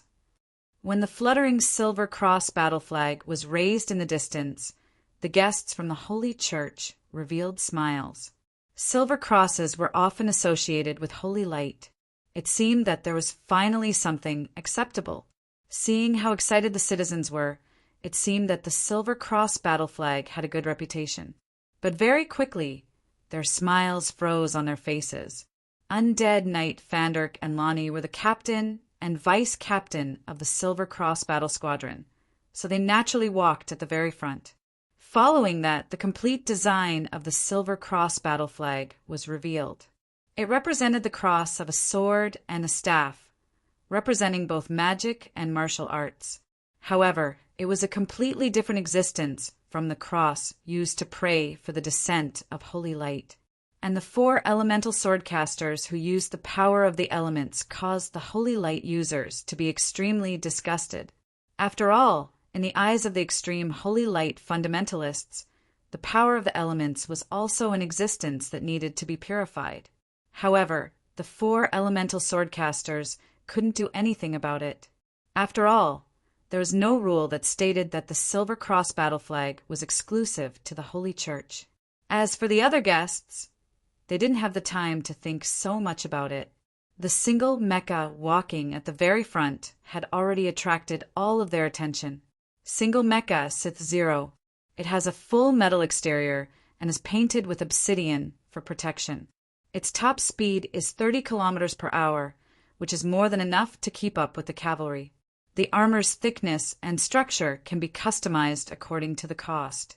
If magic metal is used, it won't be difficult for it to be immune to silver-ranked attacks. Seeing that everyone's attention had been drawn to my explanation, I paused for a moment before tossing out a bombshell. Although its defense is excellent, wearing it won't affect the user's ability to cast spells. This is doubtlessly the best companion for archmages in the future. Although controlling it requires elemental control, we also sell mithril spiritual swords that even ordinary people can use. It's enough to control it through magic swords. In other words, as long as you buy it, even a completely powerless ruler will instantly have combat strength, at least at the silver rank. Not only that, you'll also obtain a mithril spiritual sword and have a certain level of elemental control. As I waved my hand, the mecha warrior took off a portion of his outer armor. The elemental power around his body could be ignored, but the red and black mithril spiritual sword was obviously the mecha's core component. This obviously went against common sense, causing the audience to be in an uproar. Mithril spiritual sword? It was a magical sword that had been modified using magical engineering. Originally, I was the one who came up with the name Silver Sword, but after everyone strongly rejected it, I could only helplessly add another word. As for the so-called mithril, gold watches, gold pens, and gold teeth might not all contain gold. There definitely wouldn't be gold in gold-packed milk powder, and there wouldn't be either water or silver and mercury. If there really was platinum in melatonin, it would be accused of poisoning. Everyone understood how merchants worked. How many mechas do you have? We, Rhodes, want all of them. You dare to fight with us, San Antonio? Give all of them to us. We'll use gold of equal value to exchange for them. So what if we steal them? You have money, but we, Casolan, don't. Why don't you try declaring war on us? As long as we conquer 15 countries, we'll have borders with each other. Even if some people didn't see the military value of these mechas, just the fact that they could give mortals combat strength was enough to tempt any emperor. Judging from how they were fighting over the mechas, it was likely that they had all received a death order from their master. It would seem that releasing information about this mechas in advance was the correct choice. In fact, even the Holy Church was tempted and sent out professional negotiators. May the Holy Light bless you. We can sense the boundless power of Holy Light coming from your Highness. Fortunately, the mundane matters of the world didn't stop you from exploring the path of Holy Light. May the Holy Knight's justice forever bless you. All right then, it would seem that the Holy Church had also fallen into a trap. Others probably wouldn't understand what he was saying, but for me, it was a daily occurrence. What he really meant was this. Hey, brat, you're all following the Holy Light. Don't be too greedy. Otherwise, if you screw up this time, our boss, the God of Holy Light, will come looking for you. Even if I'm already following the path of law. May the Holy Light bless you. Even in the darkest of nights, the Holy Light will illuminate your path. Popper, our boss, is now Lumien's. If you don't have any money, then scram. Go back to where you came from. Ah, my little brother who follows both the Holy Light and the path of law. Idiot who's two-timing. Your generosity, petty, and courage suicidal have given me a revelation scared. All right then, since it was rare to meet someone who understood this Holy Knight was actually quite interested. He started using slang after slang as he began to bargain. While this Holy Knight and I were happily conversing in the Argot language, the others were already at a loss, including my teacher who was known as the strongest Holy Knight. After all, he didn't have the experience of being a ceremonial knight who specialized in diplomacy. In their eyes, the two of us were just flattering each other with a bunch of pleasantries, but there wasn't any substance to it. In reality, we had already exchanged more than 10 rounds of opinions. I watched as the Sith Zero machine disappeared into the distance. They didn't even talk about the price, but I had already achieved my expectations. This was only a demonstration. How could it possibly be sold so easily? I still needed time to make up for the missing parts. You over there, hurry up and pick up the left arm that you dropped in front of you. Things would get out of hand if you were seen. There are 2 Sith Zero machines in total. The other one is still under construction. There will be an auction in a month, and both Sith Zero machines will be sold. The next batch of Sith Zero machines will be at least a year from now. If someone buys both Sith Zero machines at the same time, they'll give you the secret silver sword creation method as a bonus. I can accept physical items as collateral. Even god equipment is fine.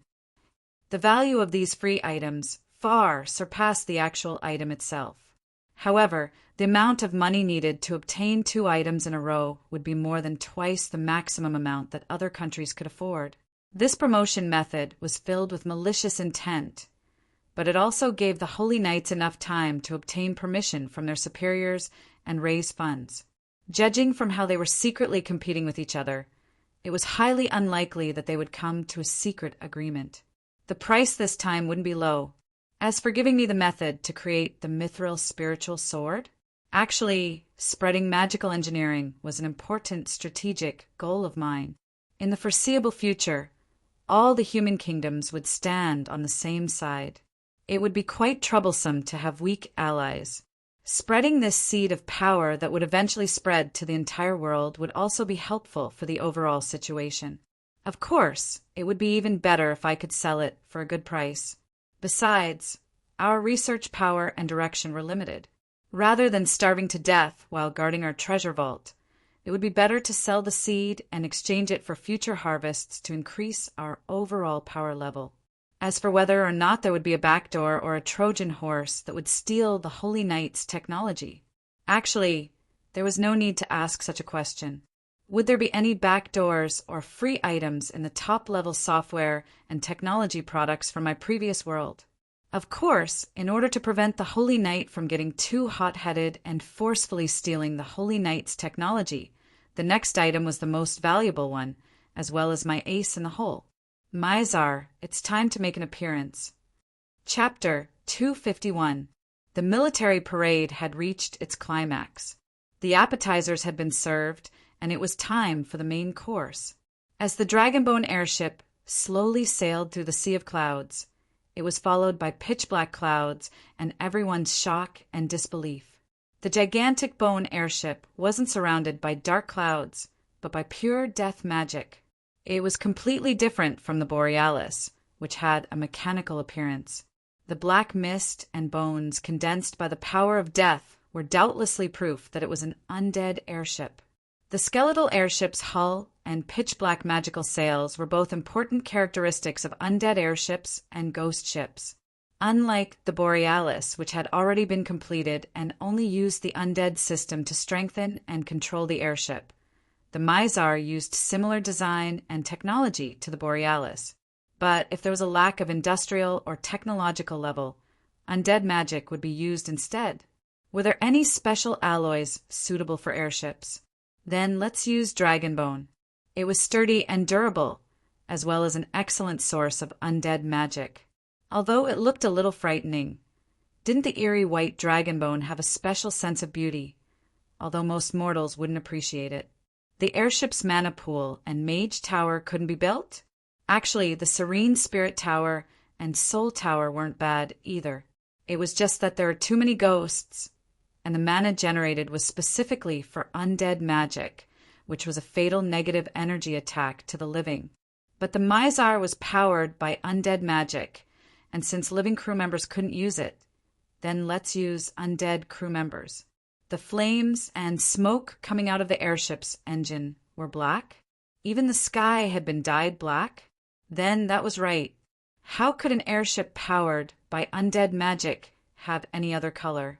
As for the ghost sails on the deck and the spirits blowing at it, it was all too normal. It was just a routine for ghost ships to increase their speed. It had its own corrosion domain and aura of fear. It was already an undead airship, and it was made of Dragonbone. It was normal for it to have two natural abilities. It would be great if it didn't have dragon's might, but at least it was a positive effect and would be a bonus on the battlefield. Perhaps in the eyes of ordinary people, the only difference between the Mizar and the legendary ghost ship was that this airship was made of higher quality materials and could fly. Due to a certain person's bad taste, the completed Mizar looked like a giant flying bone dragon. He especially emphasized the feeling of a vicious beast, afraid that it wouldn't look like a Demon King's airship. At this moment, the several hundred-meter-long bone dragon battleship covered the sky. Dark clouds covered the sky. When this giant beast truly appeared in front of the world, it brought not only shock, but also fear and astonishment. The Holy Church's guests had the most intense reactions. They had long viewed the undead as their mortal enemy. Those with swords immediately unsheathed them, while those who prepared divine arts raised their staffs. Even Estrada himself touched his battle hammer thoughtfully. This is the second ship of the Big Dipper fleet, the Mizar. I'm sure all of you recognize its companion ship, the Borealis. However, Donglan's industrial base is relatively weak, so we use some tricks to make up for it. You evil necromancers! A holy knight who was unable to restrain himself roared angrily, but his companions stopped him. Obviously, this wasn't the time to turn on the undead. However, all the priests and holy knights had ashen expressions. This incredibly evil undead creature had obviously crossed their bottom line. Actually, if it wasn't for the fact that the crimeless city kept emphasizing how harmless these high-level undead were, And if it wasn't for the Cardinals repeatedly emphasizing the importance of this mission, a conflict or even a battle would have occurred long ago. Humph! However, this was exactly the effect I wanted. I had long since disliked the Holy Church. Since it wasn't a good time to openly turn on them, I might as well ignore them for the time being. If there was only a single Borealis, especially since there were rumors that this airship came from an illegitimate source, it would be impossible for the various countries to do business with me while they hesitated. But after I displayed the Mizar, even though these people seemed to be disgusted, as long as we truly proved that we had the ability to create mid-sized airships, there would be countless orders. Although we still haven't mastered the technology to create large-scale airships, and will need to use some substitutes, we've already mastered the technology to create small-scale airships. Everyone, look, those Snow White airships are our most advanced Snow Eagle model airships. The Mizar's cabin door opened, and numerous new Snow Eagle airships flew out and began to circle in the sky, causing many exclamations of surprise. Their bodies were painted snow white, and only their heads were painted with the symbol of a white eagle. There was far too little time, and we didn't have enough technicians, so it was impossible for us to completely digest the technology we had. The only difference between these Snow Eagle airships and the Ottoman Vulture airships would be their outer shells and paint. But for me, the most regrettable part was that my proposal to name these Snow Eagle airships sounds like they're cursed with bad luck. Snow Eagle airships typically have a crew of 4, the pilot, the cannoneer, the commander, and the radio operator. We can make adjustments based on the actual situation, such as adding a cannoneer or a mage. These airships can fight for 16 hours at a time. At the auction, we'll be auctioning off 2 Snow Eagle airships. After that, we'll also be accepting orders, but since we need to purchase all sorts of rare ores, not only will we need to pay a 70% deposit, we'll also need to delay the delivery based on the actual situation. Not only would it be delayed after all the materials, production techniques, and so on were taken care of, we would also need to prioritize the orders from our own country and the Mist Alliance countries. Even if everything went smoothly, it would take at least 1 or 2 years before the first batch of airships could be sold. And by that time, my Big Dipper airship fleet would have already been prepared. As for the 70% deposit, 70% of the final auction price as a deposit was quite a large amount. If we simultaneously accepted orders from several dozen countries, even if we didn't do anything next year, we wouldn't need to worry about Donglan's food shortage for the next few years. But while everyone seemed to be getting more and more enthusiastic, someone surprisingly directly expressed her dissatisfaction. Humph, what's so amazing about that? Isn't it just the ability to fly? Those airships are nothing in front of us. The Holy Light Blade. Ivla had an expression of displeasure as she spoke, as if airships were nothing in front of her. However, I knew that she was telling the truth. The Holy Light Blade had a special team that consisted entirely of Holy Knight with angel bloodlines. In front of a high-level Holy Knight who had the ability to fly, these airships were nothing. Even taking a step back, in front of a Holy Knight who was at least at the Saint rank, these small airships would be nothing more than punching bags. However, showing off at an inappropriate time would easily attract hostile glares. I didn't even bother replying, as everyone else rolled their eyes at this silly girl. The meaning behind their unspoken words was quite obvious. The Holy Church is incredibly powerful and has as many powerful individuals as the clouds in the sky. You don't care about airships, but others aren't as capable as you are. Ivla seemed like she still wanted to say something, but a large shadow suddenly descended from the sky, causing her to immediately shut up. Or perhaps I should say that she was so frightened that she couldn't even close her mouth. There were 13 dragons, 8 of which were red dragons and 5 of which were black dragons. Although most of them were young dragons with relatively little experience, Dragon Knight had already become a super rare job class in modern times. It had been several hundred years since dragons had appeared in such a large group, which was more than enough to shock the world. I have a pretty good relationship with the new dragon, Queen of the Underground. She rented my dragons. Although the rental fee is inconceivably high, it's a good match for our airships, isn't it? This was a blatant display of strength and flaunting. No matter how strong your angel team is, can you even compare to dragons? Only with the protection of an adult dragon would an enormous airship be able to display its full potential. Conversely, with an enormous airship as an excellent combat platform, the dragons would also be able to display their full combat strength. Most of the gem dragons and color dragons on the surface had their own territories, and their relationships with each other were quite loose. They didn't have any natural enemies, and the Dragon Slayer heroes were no different from idiots most of the time. Only the Underground's Dragon City, which had become the home and pillar of support for the dragons in the underground where powerful individuals were everywhere, still had such powerful charisma. Unlike the underground world, where flying ability was limited, the giant dragons on the surface came and went without a trace. If they didn't want their capital to be attacked by terrorists every 2 or 3 days, even the super empires wouldn't dare to offend the dragon race. Of course, making dragons, or even just young dragons, listen to humans would doubtlessly damage the dignity of the dragons. Even Little Red, who currently had great authority, had to put in a lot of effort and even make many concessions in other areas in order to make renting the airships possible. And it was precisely because of the appearance of the dragons that all the representatives of the Underground Dragon Alliance gave up on the idea of using other methods to obtain airship technology. So this is the legendary Roland. He's actually connected to the Dragon Queen, and he's even able to make the dragons work for him. It would seem that threatening and pressuring him won't have a good result. In order to become a high-quality arms dealer, apart from being able to obtain high-quality goods, the most important thing would probably be to have a background and power level that wouldn't be afraid of betrayal. But now, since using military force was no longer an option, the only option was to purchase the airships with real money. Perhaps it was only a single airship.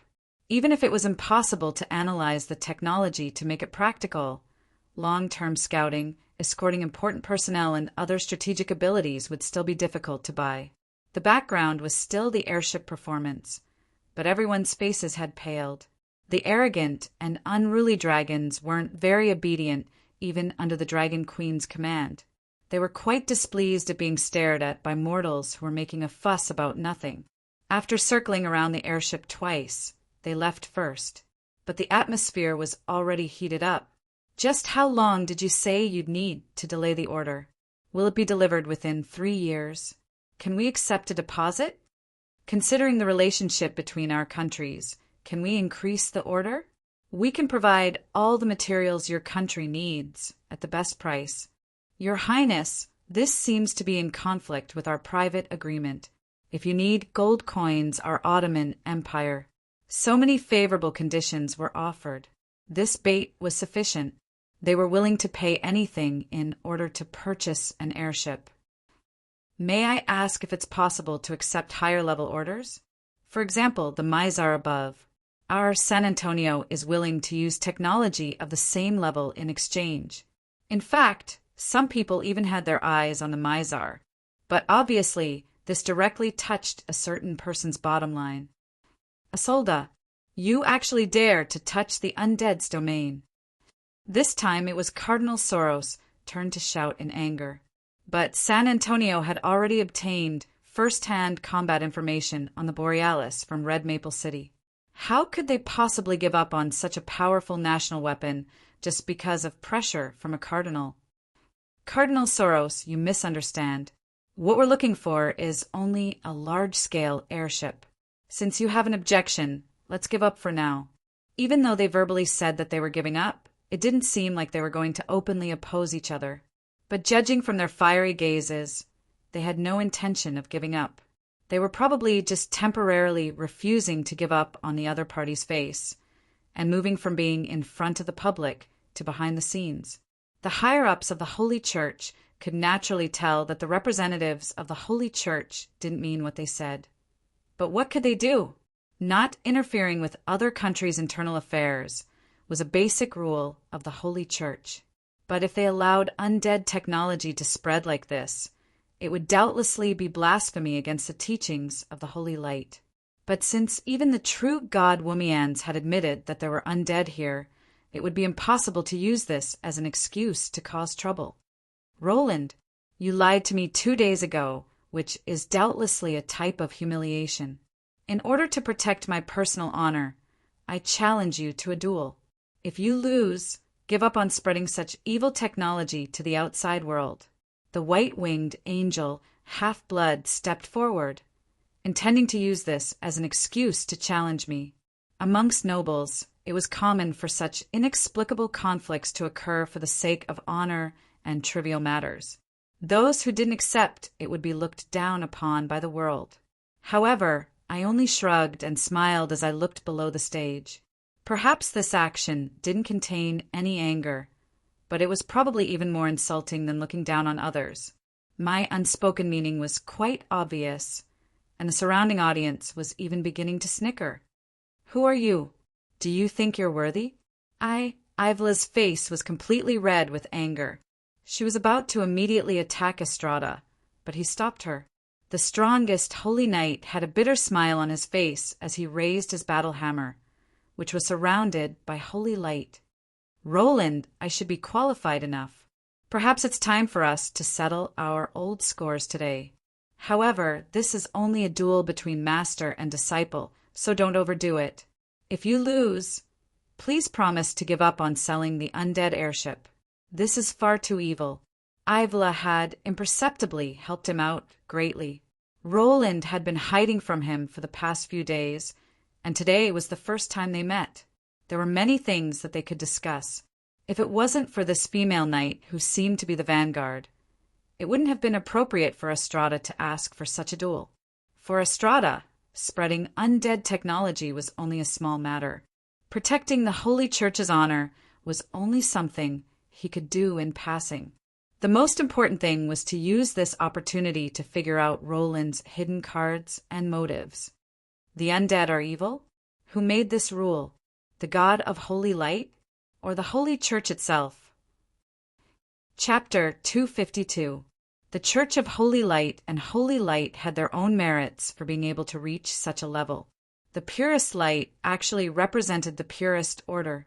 In a world of darkness, Holy Light would light up and protect everyone, dispel darkness and those corrupted by chaos. That was the most original Holy Light doctrine. If chaos distorted order, then Holy Light would erase the distorted portion and return it to the void. That's right, not erase the already distorted portion, but completely erase the distortion. I used to devoutly believe in Holy Light because I believed that Holy Light could save everything. I believed in the Holy Light's teachings about order finally dispelling chaos. He was not a friend, but an enemy. Being firm and decisive was very satisfying. However, if that was all there was to it, it was still not enough. Creator Eichi's 2 daughters inherited her power of creation. However, they were split into order and chaos. This was the best explanation. These were the 2 pillars of Eichi's world, as well as its basic structure. It would be impossible to have either one missing. If twisted order is an inseparable part of the world, and orderly order and disorderly chaos are the foundation of this world, then erasing some chaos is no different from digging out a piece of seawater from the ocean. This will only make the wind and waves that fill up the gap even fiercer. Perhaps this is the truth behind why the Holy War will never end. A world without chaos would be a lifeless world. There would be no competition, no random factors, and no desire to improve. The result would be that there would be no possibility of evolution. And in a world without order, if all the factors and choices became random, perhaps nobody would be able to survive. After all, even the beasts in the forest had their own unspoken rules. There was chaos within order, and there was order within chaos. On the side of chaos, even demons had a hierarchy. On the side of order, even the angels that were ridiculed as old-fashioned had their own goals and pursuits. Simply using violence against violence might be effective, but the prerequisite was that the victor had to completely suppress the loser, or even directly destroy the loser. And in this world, that obviously wouldn't work. That's right, in my eyes, holy light was a type of violence. If you don't obey my orders, I'll destroy your existence. If this wasn't violence, then what was? That's why, although I still believed in the origin of holy light, I also despised it. Even though I still used it, I only treated it as a convenient tool, just like how I also used the power of the elements and the power of death. Who says that the undead are evil? The Holy Church? Or the God of holy light? Stupid. From the very start, holy light and the God of holy light were wrong. My voice wasn't loud, nor did it contain any sarcasm. It was as if I was simply stating the truth. However, in the eyes of anyone who believed in the holy light, this was a blasphemy and questioning of the holy light.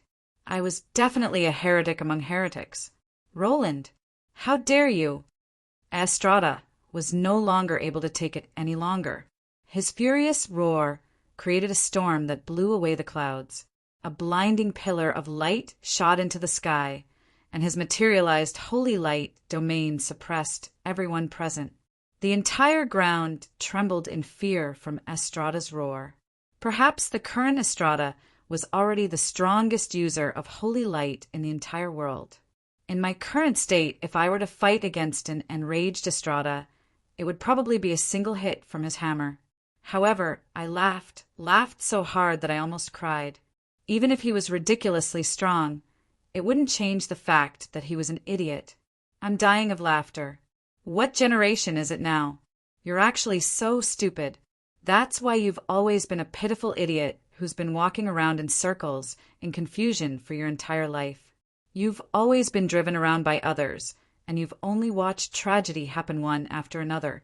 Right now, I'm probably a heretic who betrays the holy light in your eyes. In that case, esteemed teacher, may I ask what I'm holding in my hand? There was a golden glow on my index finger. It was as tiny as a firefly, and it was vibrating between my fingers. However, only those who truly understood the teachings of the holy light would be able to recognize that this was the purest source of holy light. This was something that only God's favorites, favored by the holy light, could do. Everyone's eyes were filled with disbelief. Estrada had already said such blasphemous words. So how could he possibly use holy light, not to mention the highest quality of holy light? I was once the son of the holy light, the son of light. My war angel bloodline was activated, and I unfurled my snow-white wings. My divine face appeared in front of everyone, and the golden holy light of the holy angel continued to grow. Another pillar of light belonging to me appeared in the sky. Perhaps it was much smaller than Estrada's pillar of light, but in terms of its ability to pierce through darkness and illuminate the land in front of true sunlight, Estrada was nothing more than a high-intensity light bulb. The one with the greatest reaction was actually that little angel. Ivla's entire body was trembling, and she could only obey her instincts and kneel on the ground. Her angel bloodline was constantly reminding her that the male before her who was controlling pure holy light was a superior angel of a much higher power level than she was. Angels, the incarnation of order, were a species that placed the most importance on hierarchy. In front of me, who is now an ancient war angel, she had to remain humble. I once believed that light would eventually drive away darkness, but I soon discovered that that wasn't enough. Sunlight and shadow will forever be twins.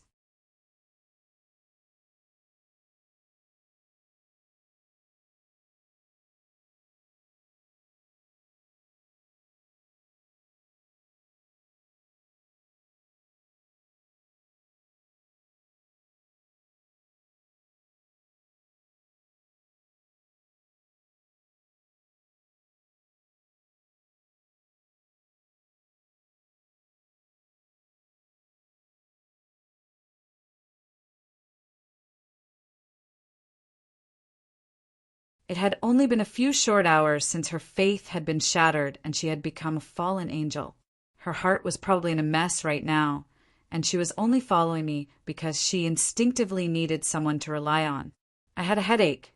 Having an angel following behind me was indeed quite pleasing to the eye, but I felt that if I foolishly returned home, I would likely have an unfortunate future waiting for me. And if this angel's combat strength was also quite high, that would be even more troublesome. Since the Holy Light is unable to end this war, then what can stop it all? Don't you have any ideas? Are you just going to raise questions instead of solving the problem? That's so irresponsible of you. Not long after, I learned that Ivla's parents had both died to undead mages. Even their corpses had been desecrated, which was why she had an almost morbid hatred for the undead. This made her even more devout in the teachings of the Holy Light. Wait a moment.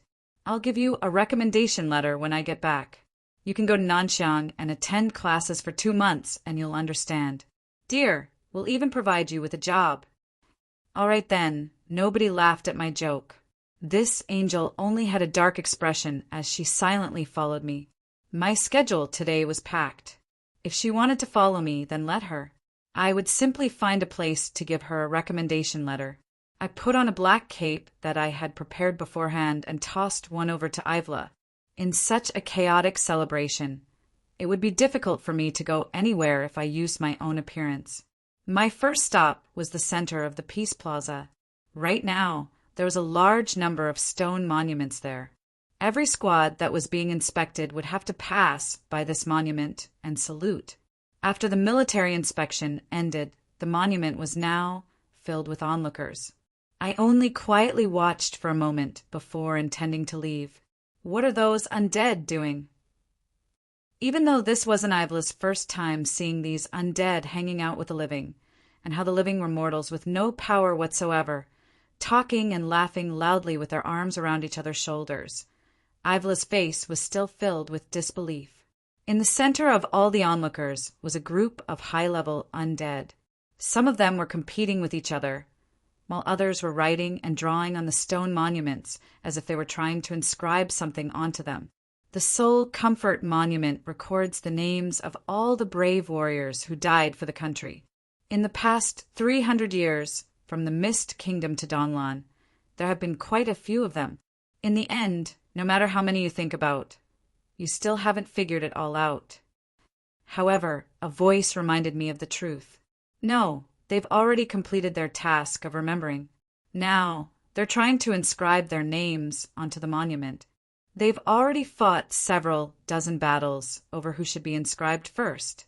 The inexplicable connection made the demon hound notice my arrival, but Bastet's explanation made me even more astonished.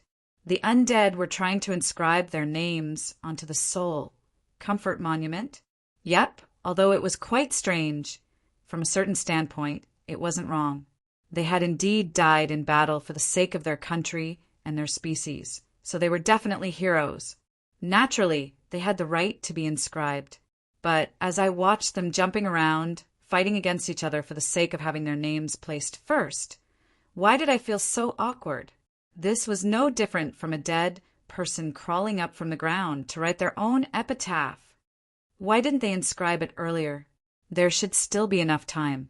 Isn't there a procedure for this military parade? We have to salute the Soul Comfort Monument. Everyone says that it's strange for them to salute themselves, so they delayed it. Isn't it strange for them to inscribe their own epitaph? I felt rather helpless as I observed the group of obsidian stone monuments not far away from me. Originally, I had intended to imitate a certain monument with a single sign for everything. But very quickly, when Timir read out the names of the entire aerial cavalry squadron and stared at me with a pleading gaze, I discovered that one Soul Comfort Monument probably wasn't enough. In the end, as expected, all the high-level undead were doing their best to recall their names. More and more names were written, and 37 10-meter-tall Soul Comfort Monuments were erected. Looking at this situation, it seemed that this still wasn't enough. Why are they fighting over a spot at the front? Perhaps it was because her species had already been converted. But for the first time, Ivla expressed her curiosity about the species. Bastian glanced strangely at the black-clothed man in front of him, but under my signal he still responded. That's for the honor of warriors. No one is willing to fall behind. Then why not just inscribe their names at the very front? That's also for the honor of warriors. Compared to the warriors who are already in eternal sleep, we're already far too fortunate. How could we possibly fight with those fellows? After he finished speaking, there was a long silence. Bastian seemed to have thought of something and hurriedly added, "Don't worry. No matter how they fight over it, we've already reserved the #1 spot. That spot belongs to you. Only you are suitable for the highest spot." All right. I finally discovered that there was something more ridiculous than a dead person writing their own epitaph. It was a living person writing their own epitaph. I'm still alive. There's no need. Chapter 254. I put on my hood and wandered around aimlessly in the crowd. I looked at the people celebrating in front of me and casually took a sip of wine. I seemed to be infected by the celebratory atmosphere, and my mood became better without me even realizing it. Ivla had already left. It was rare for me to be in such a good mood today, so I didn't intend to waste my energy on an outsider. Angels were all inflexible, and it would be impossible to communicate with them right now. I would first go to Nanxiang for a few months before talking to them. I had already entered the Wood City district. This was also the most prosperous business district in Definder. At this moment, there were all sorts of small shops on the roadside. Some sold snacks, some sold jewelry, and there were even quite a few war memorials. The moment I entered the market, a cute, golden-haired little girl suddenly appeared beside me. She madly ran to the roadside stalls and started looking for a new snack stall. Her long blonde hair almost reached the ground. Heloise, who was becoming more and more gluttonous, had a barbecue skewer in one hand and smoked fish in the other. She even had a chicken drumstick dangling from her mouth. Soon, the cute and noble princess clothes had become a greasy rag, and her red face had become a tabby cat. Ever since Heloise had regained her appetite and sense of taste, she had evolved like a super glutton. Fortunately, most of the time she only tasted food. Although her little mouth was constantly moving, she didn't eat much. That was the only way she wouldn't let the silly cat on my head get fatter and fatter. No matter how much I eat, I won't get fat. At most, I'll just share my nutrition with my children and let them get fat. I'll forever be a single-digit, beautiful witch. Ah, Roland, look over there. What's that? While making sarcastic remarks that would infuriate all women, she laughed as she jumped and pointed at the street in front of her. The slowly moving flower parade seemed to have completed its first round of parade. In human countries, flower parade was a tradition. However, unlike the rich countries in the Central Plains, which used flowers, beauties, gold, and artwork to decorate their flower parade, the flower parade in the Northlands usually didn't have any flowers. However, the Northlands had the highest ice sculpting technology. Myths, epics, heroes, and even real people could be turned into vivid ice sculptures. A few colorful lights were lit in between the ice sculptures, and the colorless ice sculptures came alive in the flowing lights. The distortion of light and the reflection of magic made those lively characters seem to come alive. Of course, if that was all there was to it, it would be a little boring. After all, every type of float had their own characteristics and functions.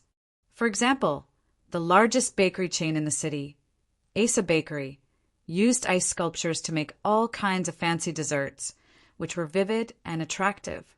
There was even a shopkeeper who was distributing bread discount rolls. It seemed that the advertisements were scattered along the road. Dessert, dessert, banana boat, strawberry sundae, orange custard, fancy pink rolls. All right, looking at this banshee queen who snatched a bunch of coupons, I could only smile helplessly. Looks like there will be a lot more breadcrumbs in my house in the near future. The Philip Carriage Company's flower parade was made into a pumpkin carriage from a fairy tale. The horses that pulled the carriage were dressed as mice. However, the carvings on the pumpkin shell and the decorations on the carriage were even more exquisite and beautiful than a real carriage. The gigantic carriage didn't shake at all, fully displaying the astonishing craftsmanship of the craftsman. The Golden Peak Tailor Shop's flower parade became a stage for the models to show off their new clothes. It was a pitiful world of ice and snow. All the young girls' faces were pale from the cold, but they were still doing their best to show off their dresses and casual clothes that didn't have much material. In the past, even if it was New Year's, this place would always be cold and empty. But as Donglan became more and more prosperous, more and more people chose to return here. Many major merchants also invested in this place. These 3 merchants weren't originally Donglan's local merchants, so they took advantage of this opportunity to promote themselves. Even the newly established town security didn't give up on such an important opportunity to promote themselves. Momo was still showing off their new uniforms on the flower parade. The sound of whips filled the air, and the snow eagle that represented the sinners was whipped into pieces, causing snow to fly everywhere. It was quite a painful sight to see, but it seemed that this also attracted quite a few strange followers. And with so many flower parade cars, there were naturally some special ones as well. For example, there was a certain alliance with a lot of energy, especially those goblin engineers who were full of firepower. 1, 2, 3. Learn how to use an excavator. Come to the West Town Mechanical Engineering School. It was a heavy goblin harvester, and it was currently showing off its new product, the safety excavator. Asterisk boom. Asterisk, all right, it was probably showing off the safety brand of gunpowder. No matter if it was the audience or the workers themselves, they were already used to it. They stood up and sent the unlucky burnt person to a priest, while the others started looking for usable parts and started assembling the excavator on the spot. Soon, a handsome jet-powered motorcycle appeared on top of the flower parade in a pile of oil stains and broken parts. The excavator driver from earlier rode the motorcycle and demonstrated all sorts of tricks. He then started showing off his skilled driving skills and the motorcycle's super horsepower. As expected, once you learned how to drive an excavator, you could drive anything. 1, 2, 3. Come to the West City Mechanical Engineering School to learn all the tricks on a jet-powered motorcycle. All right then, there were actually people applauding. This was much better than any magic trick or performance.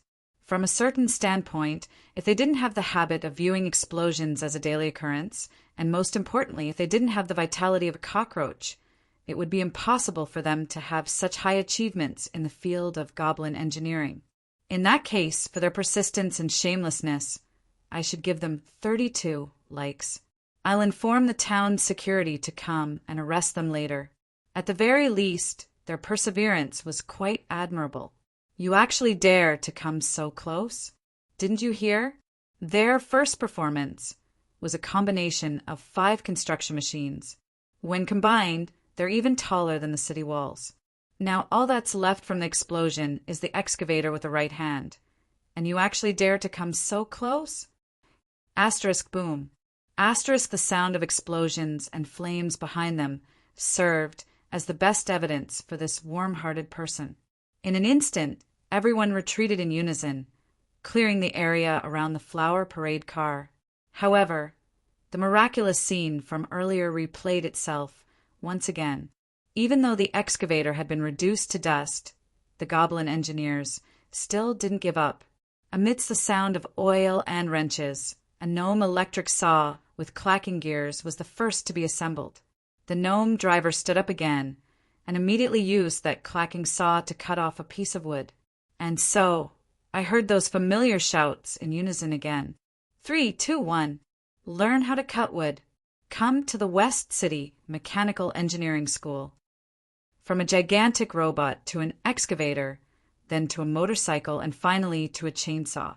It's like dismembering a corpse. First, it's the human, then the right hand, then the index finger, and finally the fingernail. Please let that chainsaw go. He's the only child left in his family. How pitiful. All right then, for the sake of that pitiful survivor, I immediately called for help. Hey, Eliza, help me contact the town security. Tell them that there's a flower parade car and the safety sign. I didn't need to say anything else. Soon, 2 Dark Elf Knights team appeared at the corner of the street. Without saying anything else, the gnomes picked up the broken pieces and fled. And so, the first empty flower parade car appeared. However, the strange thing was that many people threw snow-white stones onto it. What's this? Everyone can receive 3 votes for the best flower parade. If you like that flower parade car, you can vote for whoever has the most stones on that flower parade car. The prizes are quite generous. Eliza's familiar voice came from behind me. Before I knew it, she had already arrived. I looked around and saw that there were already quite a few small, white stones beside the flower parade cars. So it's sympathy votes. Right, who's in the lead now? The Gentleman Alliance's other flower parade car is in the top 3. Look, it's that one. All right then. I only needed one glance to understand what was going on. That flower parade car was quite simple. There was only a large sign hanging on it. If you have a grudge, take revenge. If you don't have a grudge against me, you can also take it out if you don't like it. There were a few unlucky fellows tied to the sign. Crazy clothes shredding demon, streaking eagle king, fake medicine dealer, explosion maniac, professional freeloader. These unlucky fellows had obviously been sold out by their peers. They had ridiculously high popularity and enjoyed the citizens' warm greetings. However, considering that they were either legends or top-level gold rank, the stones thrown by ordinary people were actually quite ineffective against them. Their pitiful screams were probably just to entice the attackers to throw more votes. One was willing to fight, and the attacker was happy. The other was willing to be beaten, and the attacker was also happy. Yep, let's just assume that they were willing. The speed at which they collected the stones was already quite astonishing. Asterisk crack. Asterisk ha, look, Eliza, that unlucky fellow. Who's so wicked as to smash an ink bottle on Ino's head? Originally, the Absolute Gentleman Alliance was going to participate in the parade as well. However, considering their neutral status as mercenaries, as well as their future expansion plans, it wasn't suitable for them to be too heavily affiliated with the government. That was why I asked them to avoid suspicion. I didn't expect them to be so playful. Whose idea was that? How sarcastic. After I finished laughing, I casually asked. Nobody. I heard that during the discussion, Cassio said, "It's fine as long as Brother Beifong is here. He can just go up and walk around. With his popularity, he'll be able to win." Then they estimated that if Beifong was here with his current reputation, as long as he didn't get beaten to death, he really would be able to win. Then they thought that since quality wasn't enough, they should make up for it with quantity. And so those unlucky fellows went up, and I never expected that the results would be so good. However, my attention was no longer on the parade. Not far away, someone had actually made a float with a statue of the twin stars on it. Many passers-by silently placed their stones on the float. Judging by how the stones were piled up into a small mountain, it seemed that the results were even better than the float with a target. This is a float made by the royal family. I heard that Princess Renee personally made this statue. I couldn't help but fall into deep thought as I looked at the twin star statues that were becoming more and more familiar. It was rare for Heloise to show concern for her other self. Oh, today is your birthday, but is it also that person's birthday? But if you're always so tense, you'll break sooner or later. Let go of your messy thoughts and have fun today. I couldn't help but laugh when I heard this. You're overthinking things. I just feel that if we brothers are compared, I'm indeed more handsome. But why is it that we're so far apart in terms of popularity with women? Yep, of course I wouldn't say the second half of what I said, which was rather embarrassing. But it seemed that just the first half was enough to make Harloise and Harloise look down on me. So I immediately changed the topic. Right, since that float is in third place, the royal family's float should be in the top 3 as well. What's the other float that's in front of it? Eliza's expression suddenly became rather subtle when she heard this. Take a look for yourself. The one in the southwest. Yes, that's where the Shillua Empire is. Their death float, from a certain standpoint, it's the same type of float as the Gentleman Alliance. Love, courage, and hope. Love and peace. With just a glance, I was almost blinded by the oily and shiny muscles. Omar's aerobics were becoming more and more explosive. But at the very least, he should wear more clothes. You guys aren't Eagle Storm's worshippers, are you? And when I discovered that Gria's abnormally scary and penetrating voice was accompanying Omar's dance, I didn't say anything else and immediately left. For the sake of everyone's lives, let's give first place to them. Chapter 255. Right now, it was already noon on the second day of the celebration. The next day's activities had already been scheduled, but I had only just woken up. Last night, I was dragged into drinking by Little Red, Adam, and the others, and ended up fooling around the entire night. The result of being drunk and unable to sleep the entire night was that my head was now hurting like crazy. Unfortunately, as the organizer of the celebration, the documents in my office were piling up like a mountain. In the end, I was still unable to escape and was caught red-handed by Eliza. The float parade that was competing to see who was the most despised had already ended. The victors were the random performers that the Shilua Empire had sent to participate in the parade. Their muscle-bound performance, combined with the sound of death, instantly defeated everyone else. By the time they reached the end, the float had already become a moving mountain of broken rocks, and no one could be seen anymore. So many people actually liked my singing. As expected, art doesn't discriminate between races or countries. Last time, it was my stage fright that caused me to be unable to perform well. Yep, let's hold a performance at the plaza next week. Truly, truly so passionate. I am so moved. I've decided that every day I'm in Definder, Omar's gym will be open to everyone for free.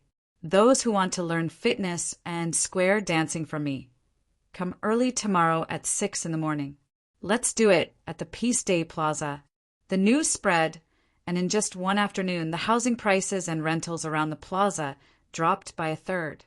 It would seem that square dancing and vagrant singers were the same no matter what. Afterwards, the complaints I received piled up into a mountain. Hurry up and stop that evil banshee's howl. On my head. My corium dog eyes. I'm blind. They're all blind. I'll burn the adulterous couple to death, but I won't burn true love. This is a perfect match. Let's be honest. Hurry up and pair them together. Don't let them come out and harm others. Chop off my hand. I want to chop off my hand.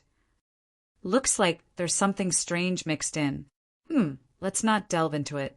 Although there were a lot of complaints, there were also some interesting reports. What an interesting undead uncle. He even knows how to fly high. With Omar's arm strength, it's no problem for him to fly several dozen meters high. But, according to reports, many of the children's parents were scared stiff. None of the notes are in tune. This is the first time I'm feeling ashamed of being an elf. Can I ask that undead lord to stop ruining the reputation of the elves who are good at singing? It's very interesting. I hope that such an event will be held again next year. I'm already thinking about next year's float. Although I complained a lot, it wasn't all for naught. At the very least, I was a high-level undead who retained my flaws and personal emotions, which made me feel more human. This helped me close the distance between myself and Roland. Right now, I didn't have the time to care about such things. A new problem was right in front of me. Due to a certain person's arbitrary actions, we suddenly added the Death Crown amusement park, the Big Belly King competition, and more than 20 other events. Not only that, there were far more people than expected. The scale of the celebration's various activities also far exceeded our expectations. The result is that our finances are in the red, even though it's only the afternoon of the second day. We've exceeded our budget by 2 million gold coins. If you can't think of a solution as soon as possible, I'm afraid that we'll have to use the funds for next spring's city construction or the salaries of the royalties' employees. I personally recommend that you shorten the celebration's programs. That's the best way to solve this problem. Ah, that familiar cold frown. The gaze beneath the gold-rimmed glasses seemed to be able to speak. That's enough. Don't make any more new programs. This birthday party is already annoying enough. Let's take a break. All right then. So Eliza had directly said it out loud. Although what she said seemed quite reasonable, but, well said, but it's meaningless. Don't even think about it. Nobody will be able to stop me from taking a vacation. This celebrations program schedule has already been scheduled until next month. I gritted my teeth and insisted on my own opinion while waiting for Eliza's fierce retort. But suddenly the demon girl adjusted her glasses, causing her iceberg to thaw. She exited her ghost granny mode and actually nodded. Fine, then let's think of a solution together. At the very least, let's figure out how to use the celebration's funds in the near future. Why did she suddenly become so easy to talk to? Could it be that she's plotting something? By the way, I no longer have an undying body. Let's just forget about exploding toilets and shoe cabinet cutters. I definitely wouldn't fall for her tricks again. Every time Eliza was about to explode in anger, she would suddenly become friendly with me in order to lower my guard. But the gentler she was, the more deadly her revenge would be. Eliza fell silent upon hearing this. She silently looked at me for quite a while, to the point where I felt a chill run down my spine. Only then did she continue speaking. It seems that you can't blame everything on me. I seem to have gone overboard as well. No, since you're the one who taught me, it's still your fault. It's all your fault. But this time, relax. I don't have any extra plans. Yep, not for the time being. Eliza shook her head. She seemed to be hesitating. I'm sorry. Although I don't know how I offended you, it's all my fault. Please let go of the children that you're still holding captive. Since she wasn't directly making trouble for me, then she would definitely take revenge on me somewhere else. Thinking about the treasures that were still in my evil clutches, I decisively chose to surrender. No, it seems that I'm the one who needs to reflect on myself. I finally remember now. In the past, every year around this time, you would go out by yourself and play pranks. You would only return home in the middle of the night, and you would always come back looking for trouble. So this is how you celebrate your birthday? Making others unhappy in exchange for your own temporary happiness? Is it really that lonely? I really apologize for being careless. Ah, there's no such thing. Don't apologize, and don't look at me with such a pitiful expression. I'm not a lonely old man that people dislike, and forget my birthday.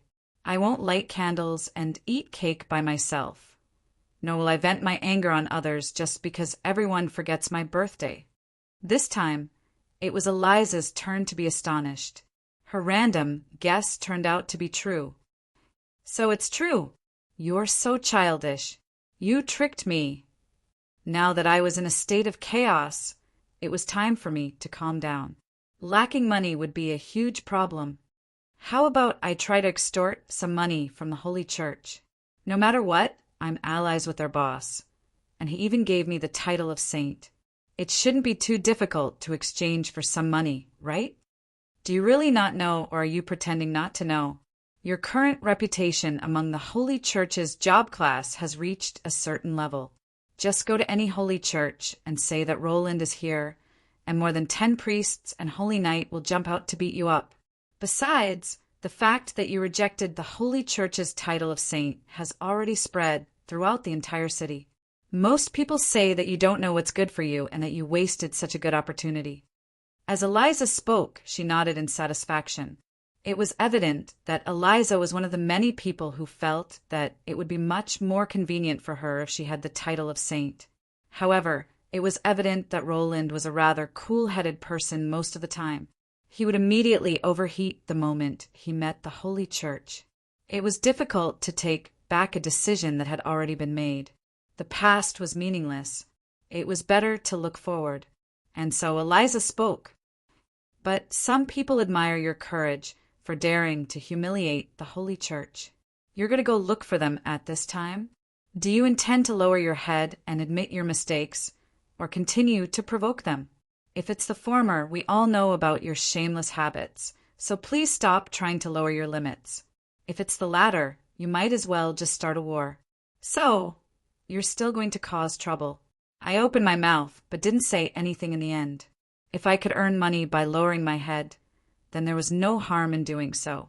However, based on my understanding of my taunting abilities, no matter what I originally intended to do, there was a 99% chance that the latter would happen. How's your arms deal going? Wasn't it quite successful? An auction isn't something that can be done in a short period of time. If we don't whet everyone's appetite, how will we be able to sell them for a good price? Their spies should be all over the city right now. When they finally find some clues, but find nothing, that's when we'll make a bid. Aren't you afraid that they'll really obtain your technology? That's basically impossible. I've had Bastion personally guard the technicians area. Everyone who enters and exits has to be approved, so outsiders won't be able to enter at all. And if they want to find the real thing, even I can't find it, so how will they possibly find it? It wasn't that I didn't want to show off my new magical engineering products during the military parade, but in the last battle, I had basically lost all of my finished products. The Roland Titans had all been destroyed, and the final explosion was quite eye-catching. The Train King had also exploded, killing many beastmen in the process, and the small airship hadn't returned either. I should say that as expected of a product that the gnomes had interfered with. Why did everything seem to end with an explosion? Next time, let's not install a self-destruct button. I feel like as long as I design this, it'll be used sooner or later. It'll be just like saying, although the enemy is strong, at least I'm confident that I can take them down with me. That's so unlucky. Anyone who says such a thing will instantly go from a supporting character to cannon fodder, and they'll probably end up killing themselves in the explosion. The more I said, the more I felt like I was touching upon the truth. There's only one truth. I simply wanted to shout out that line. All right, let's be serious. Let's analyze this from your mental state.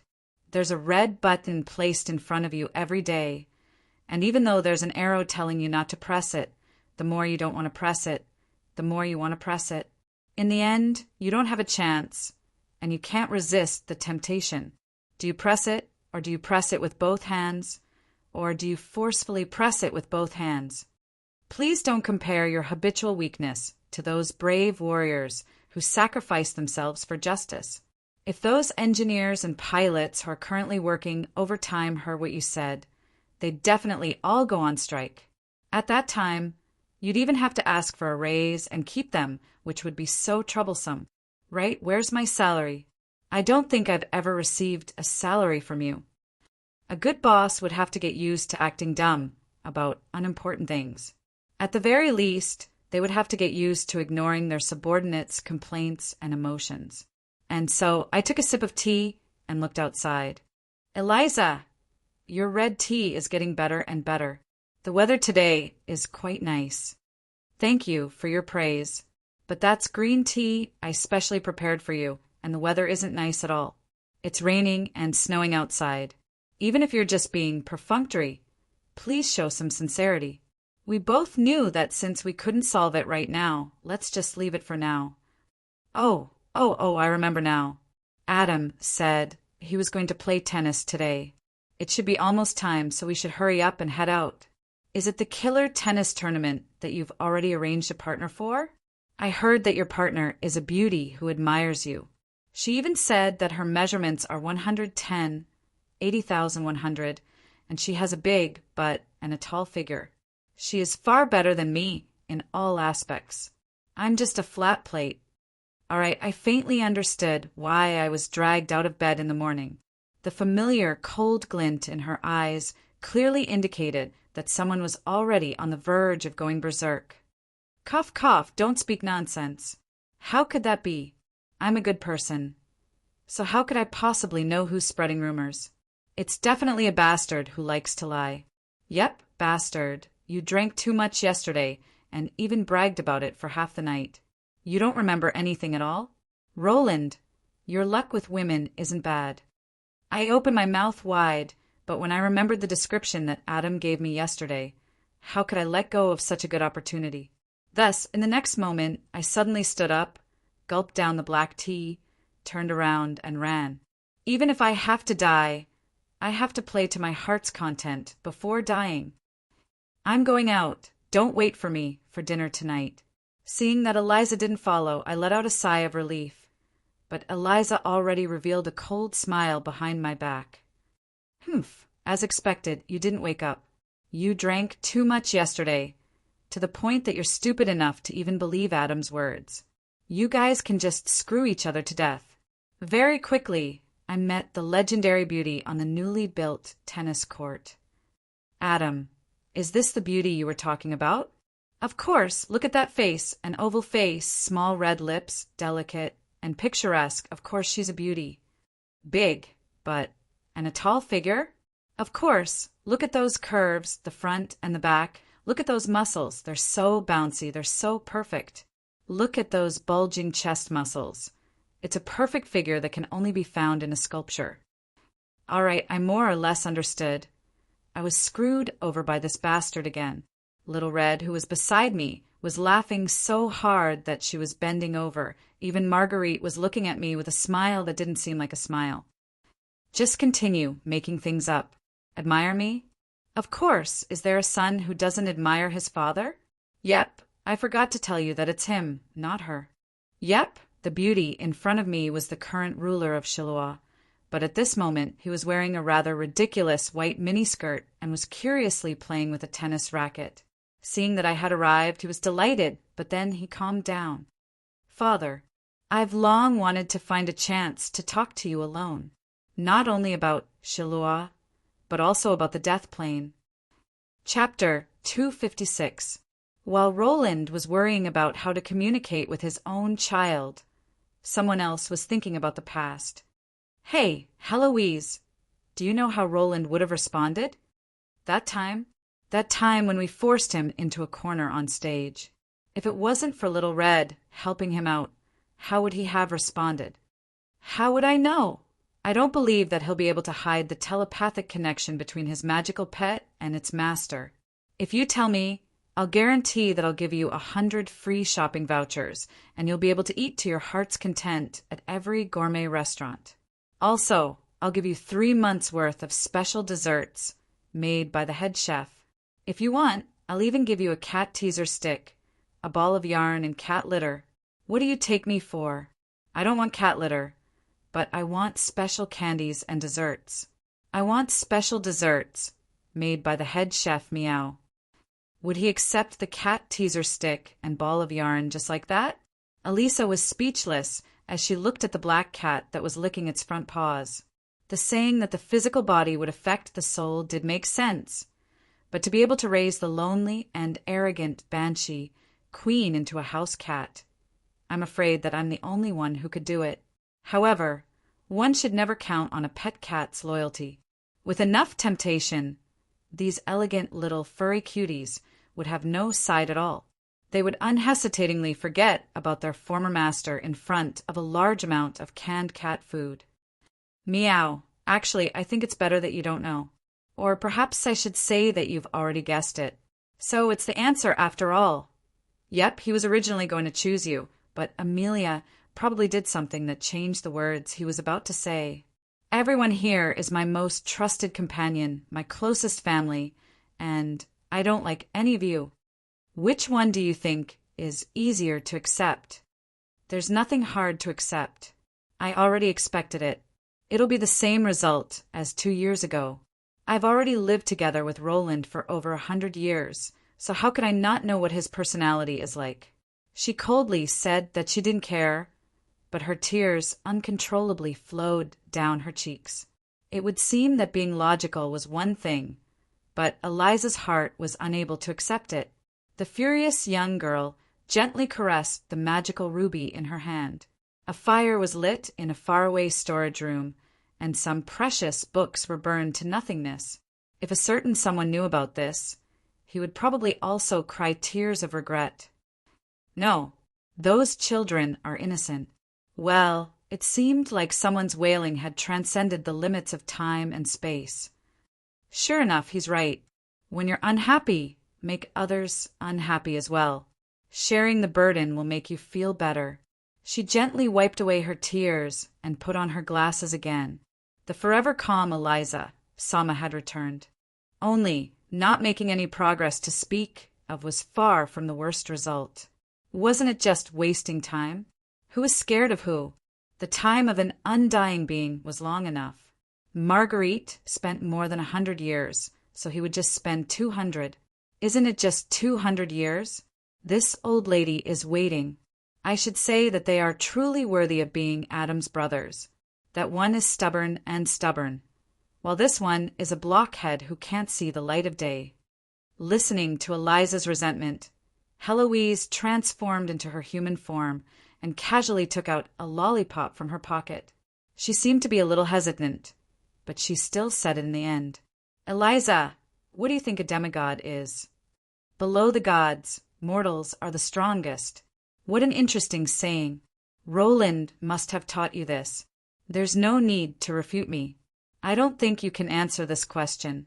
Even if your true body has truly reached the realm of gods, you are actually a primary god similar to the power of elemental gods and archdemons. Their paths have already been decided the moment they were born. I'm afraid you know very little about the power levels of mortals. Eliza was speechless. Although she had become a demon lord in a single step, she had taken the old path of demons, relying on devouring and instinctive evolution. She didn't have a deep understanding of the path of cultivation that she had to take one step at a time. She knew very little about things after saint rank. All ranks only represent the degree of progress in a certain field. That's why it's perfectly normal for a saint rank warrior to lose to a legend rank mage. The difficulty of progress between the two can't be compared at all.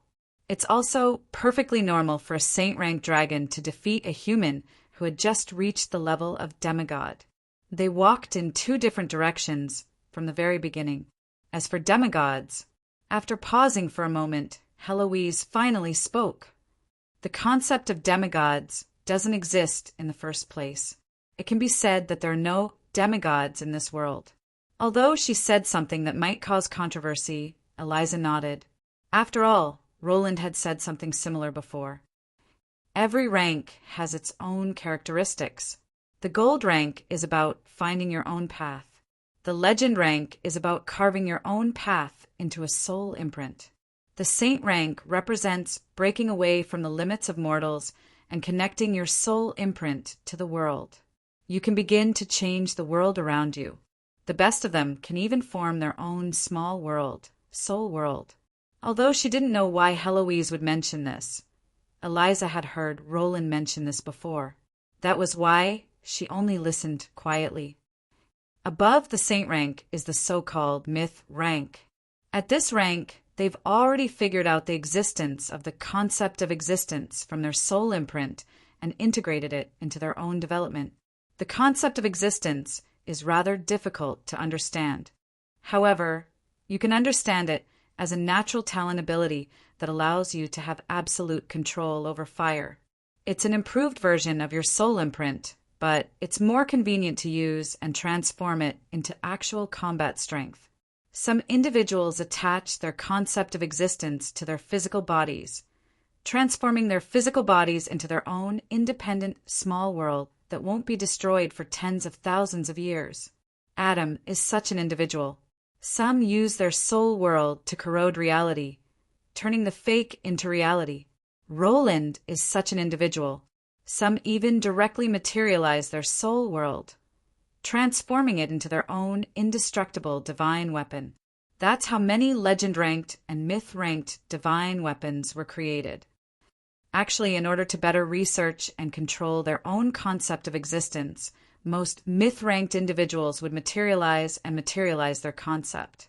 Some would casually attach their concept to their personal weapons that they were most familiar with. The end result was that many ordinary weapons became legendary myth-ranked weapons. Myth-ranked weapons were typically created by the creator of the myth-ranked weapon. However, the original owner of the myth-ranked weapon had died in battle, and the concept of existence had dissipated. The myth-ranked weapon would be far less difficult to deal with than the myth-ranked weapon in the original owner's hands. There are thousands of paths with thousands of choices. There's always a limit to how far one can go. It's likely that it's already been determined long ago. Since the myth-ranked rank is far too long, it's split into 3 parts. One of them is known as the 3 heavy doors. Not a single door is easy to pass, and so-called semi-gods are existences that have passed the 3 heavy doors. Actually, it's meaningless to go any higher. They've already refined their concept of existence to the point where it's comparable to divine concepts and divine powers. That's why, if we don't count the shameless abilities of the true gods, semi-gods might not even be weaker than the true gods. However, if we don't look at the results, there's still a huge difference even among semi-gods. Marguerite and Adam can easily kill Marcelet, while Roland at his peak can easily kill both Marguerite and Adam. At this point, Heloise revealed a nostalgic expression. She thought back to how she had also been stuck at the 3 heavy doors in the past. She was limited by her undead body and was unable to reach the peak for a long time. Everyone's choices are difficult to determine, but if the path they chose was only half a path with no end in sight, it's likely that no matter how hard they try, they won't be able to take another step forward. At the very least, as far as I know, the reason why there are no semi-gods among the undead in this world is because, in the current low-magic era, the undead can't choose any concepts that can support them. The undead are the dead. The concepts they can choose must be compatible with their physical bodies. In that case, 99% of them will be related to the domain of death. In order to reach the final door, it's likely that they'll have to use plagues and death to destroy their own countries.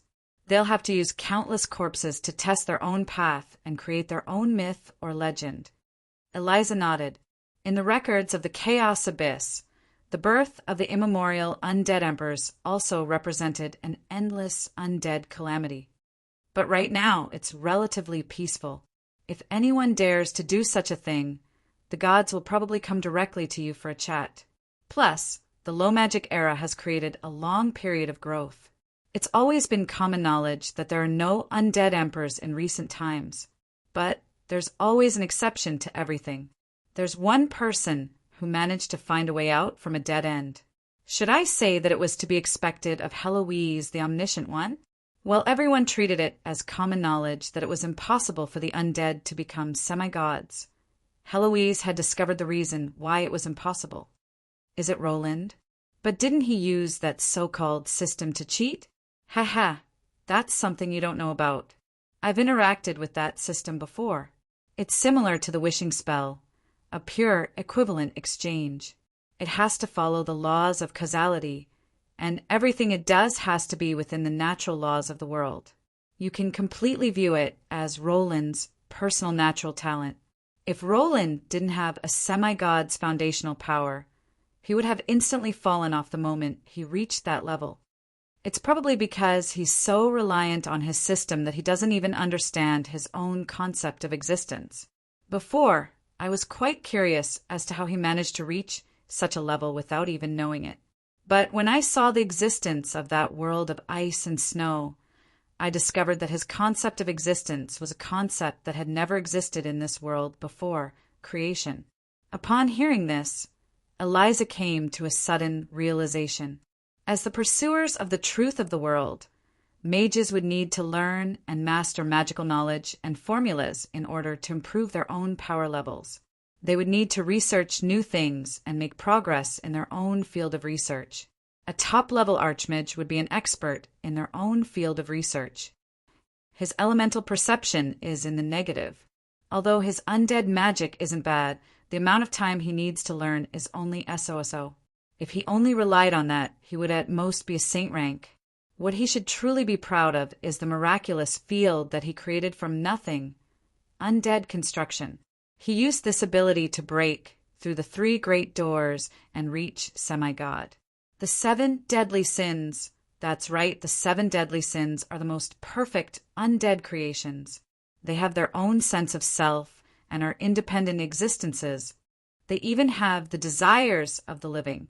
The most important part is that they're actually able to break free from their creator's restrictions and grow and evolve on their own. If I'm not wrong, after the 7 deadly sins evolve to the limit, they'll be able to fight against a true God. How are they undead? Apart from the fact that they haven't broken through the boundary between life and death, they're no different from creating a new gold tribe. Not only that, recently he helped me break through this barrier. He already has the ability to break through the boundary between life and death. He's already raised his own concept of creation to the level of creation. At this point, Eliza could guess why Heloise was telling her all this. How is this possible? How is it impossible? Gluttony Adang is the most obvious example. A weak little abomination only took 300 years to kill a semi-god. Omar, who was just born a few years ago, also has the ability to maintain his pride in front of the gods. Not only that, his evolution hasn't reached its end yet, but miracles usually come with a heavy price. The heavy price that the 7 deadly sins have to pay can only be borne by the Creator. Heloise was quite vexed at the fact that it had already involved herself. Why are there only the 7 deadly sins? That's because every single deadly sin is a part of Roland. When he was creating and naming them, he unknowingly cut out a piece of his own soul and gave it to the 7 deadly sins. Roland's hatred for his country and his family created the Furious Bastion. His desire to eat and his desire to become stronger created the Gluttony Adang.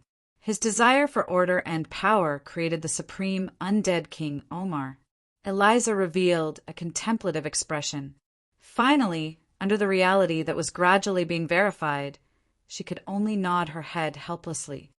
I think I understand, but some things can't be regained even if they're lost. The current Roland views revenge as meaningless, and he doesn't have much hope for becoming stronger. He views power and status as nothing more than a joke. Perhaps he's been affected as well, and the birth of me and envy was the same. But Roland probably realized that something was wrong with the situation. He didn't directly create anything and instead used us as raw materials, which also saved his own energy consumption. It's not wrong for Omar to view him as his father. Ethically speaking, it makes perfect sense, but don't expect me to view him as my father, much less call him out. Heloise had a bitter expression as well. She had only recently received this conclusion. But suddenly going from a senior to a junior, although it felt good to have a family, she didn't know how to deal with it. That was why she didn't even tell Roland about this conclusion. The 7 deadly sins all originate from Roland. If he becomes a main god, the 7 deadly sins that are inextricably linked to him will become follower gods and child gods. There can only be 7 deadly sins because Roland only has 7 deadly sins, so he can only cut them into 7 pieces. And that so-called system kept warning Roland not to create undead creatures. It was likely that it had discovered something. Roland and the 7 deadly sins are his true semi-god power. At his peak, even a true god would have to avoid him. He definitely didn't rely on his personal combat strength. Now that I mention this, you should know why I'm telling you all this. Lust. You can also call it overflowing love. Although I don't know if it exists, nor do I know if it's a person or an object. If it really exists, it's the earliest existence of the 7 deadly sins. And no matter how talented Roland is at creating things, he was probably only at the peak of legend back then. It's possible that he paid even more to create a miracle that even a semi-god can't achieve. Paid even more? If he cut off his own love, wouldn't that make him an existence that couldn't understand love? Eliza was speechless. Didn't that mean that no matter how hard she tried, that Blockhead wouldn't understand? That idiot. That's right.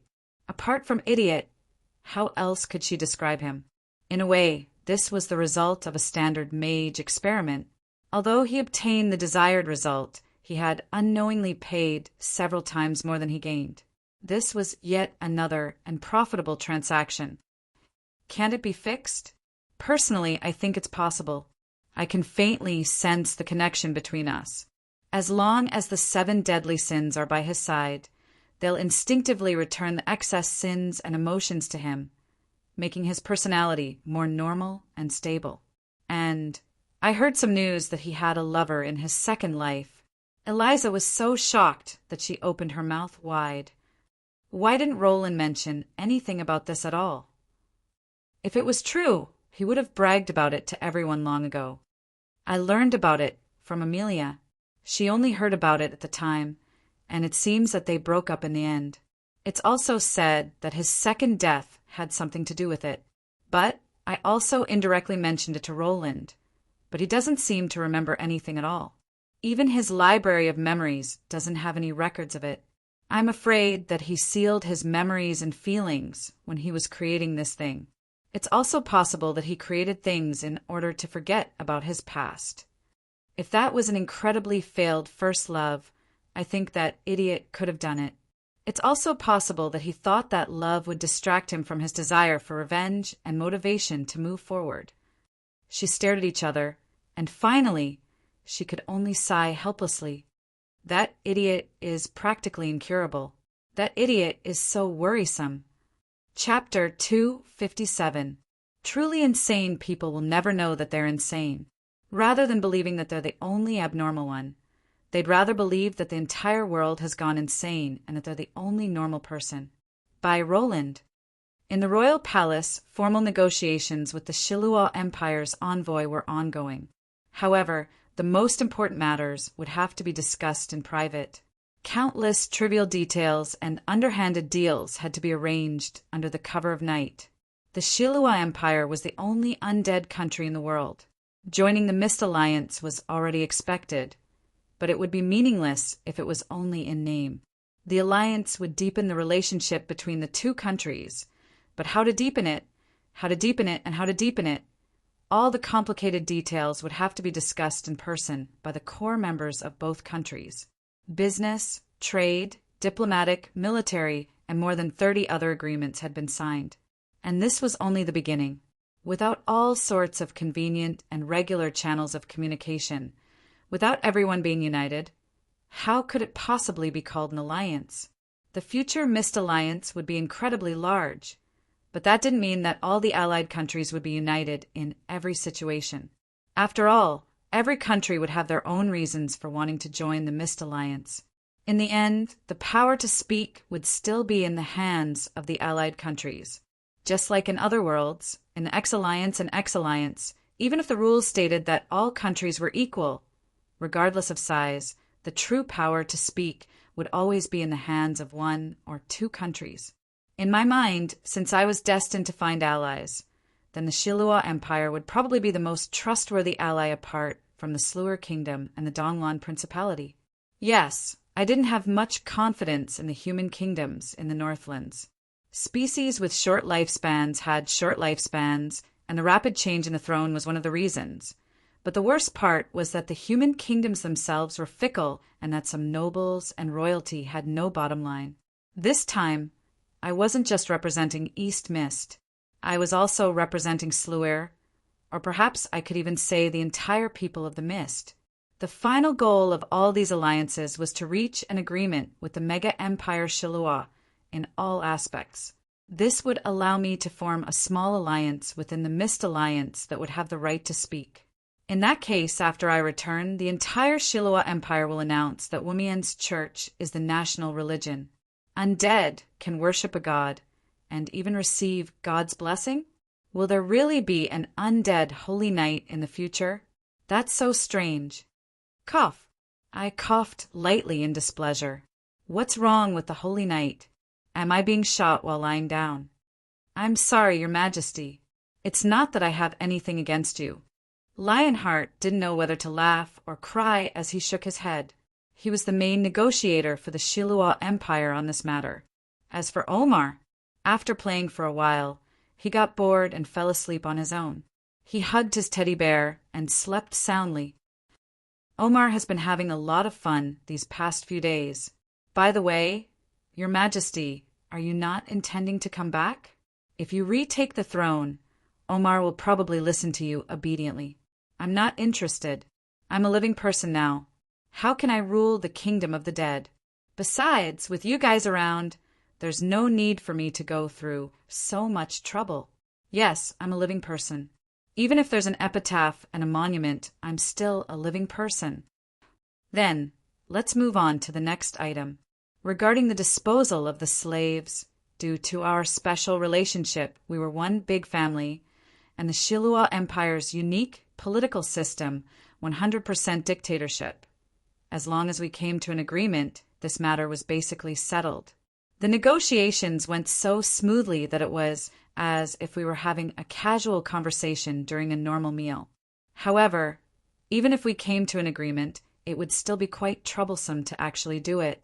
For example, regarding the serious differences in the social system, since we worshipped the God of law, then we had to at least make sure that the innocent were equal on the surface. Although I didn't add any intense words like everyone is equal or defeat the corrupt nobles in my teachings in order to prevent the nobles from ganging up on me the moment I was born. I didn't add any intense words like everyone is equal or defeat the corrupt nobles in my teachings. However, after Wu Mian's teachings spread out, since those who didn't commit crime should have the same status and rights, then so-called slaves shouldn't even exist in such a society. Abolish slavery? That was only natural. However, the problem was that the current Shillua Empire's upper echelons were all high-level undead. The living were actually the main force of the slaves. Most high-level undead only treated the living as playthings and experimental materials. Abolishing slavery would mean a complete reversal of society structure, liberating the lower echelons to the middle echelons. I had to be careful about this.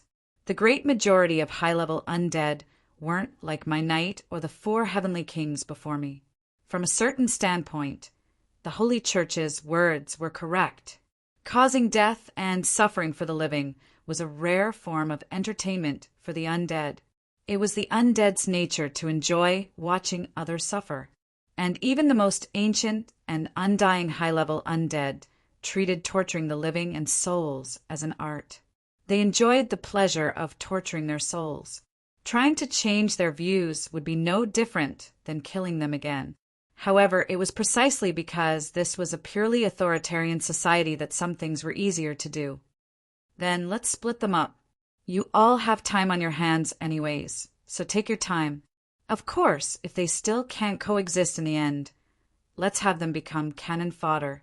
With Omar around, I refuse to believe that they can overturn the heavens. With Omar's soul network, it would be impossible for any of his subordinates to resist his will.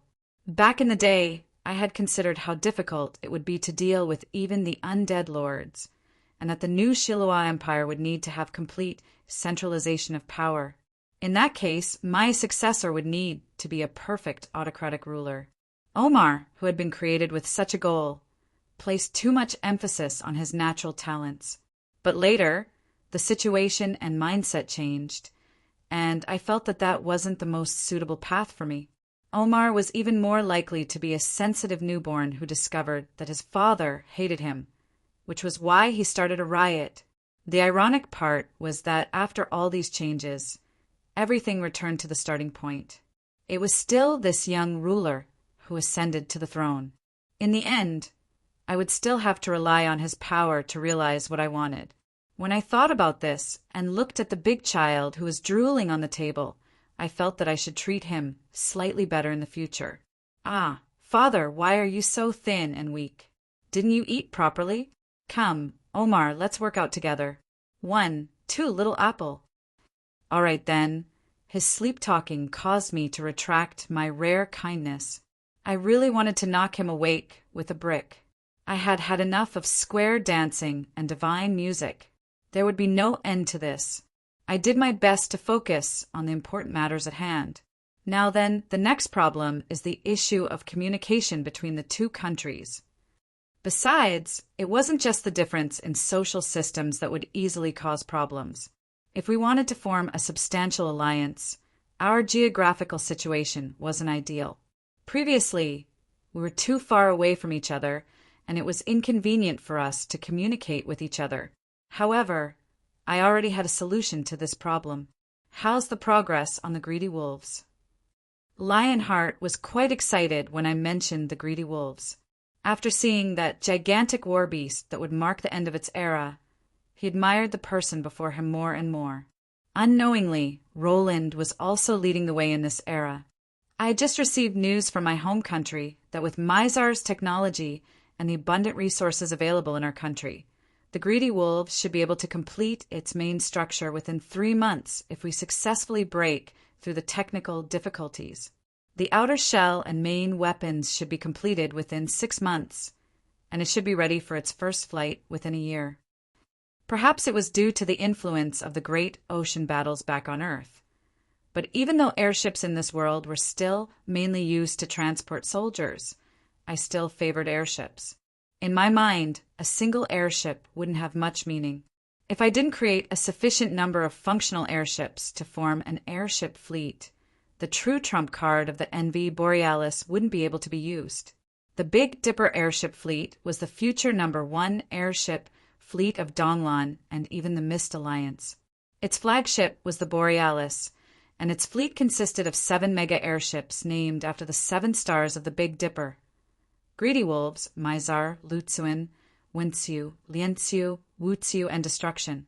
Each of these airships had different functions and sizes. Greedy Wolves was the first airship to be built by the Shiluo Empire. However, progress could only be described as barely smooth. In order to make it appear before the military parade, the second airship, the Mizar, was the first to be completed. Of course, the current Mizar was nothing more than a frighteningly empty shell. It would take at least half a year before all the equipment, personnel, weapons, and so on could be completed. Actually, this was already quite fast. War weapons weren't cabbages that could be easily created. Many countries would need half a century just to prepare a single elite knight squadron.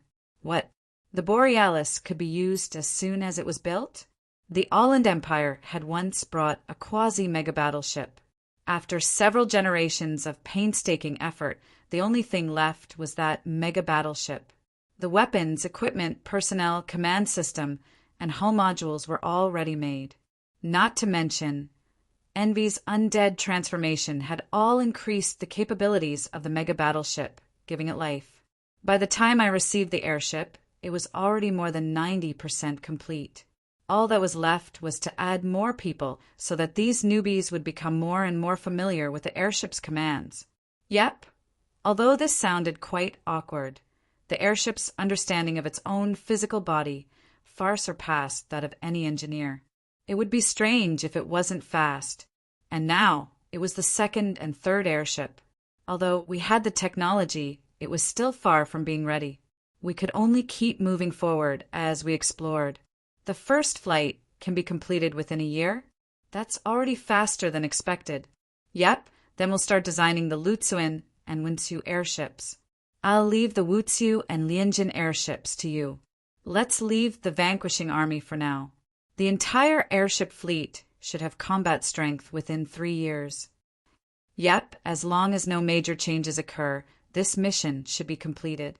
Or rather, as long as there's no new war, it's possible to complete it earlier. Reinhardt considered the situation in the country and made a promise.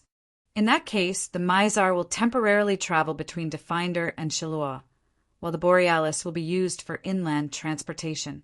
It's fine to use an undead airship as a large merchant ship, but it'll probably be troublesome to use it to transport living people. How about we have the gnomes sell insurance for the passengers? We'll probably make a huge profit. Right, where's Adang? I'm going on a long trip, and I want to bring him along. You guys want to go as well? No, I'm going to a human country. That place is very sensitive to the undead, and he seems to be the only one who can perfectly disguise himself as a living person. The former second Senator Feyman has returned? That's to be expected. If he joins the undead emperors of the undead plains, what better vanguard and guide would there be? If I were one of those undead emperors, I'd definitely send him out as cannon fodder, vanguard, to test the reactions of the various worlds. The first Senator Gracchio? It's only normal that there's no news of him.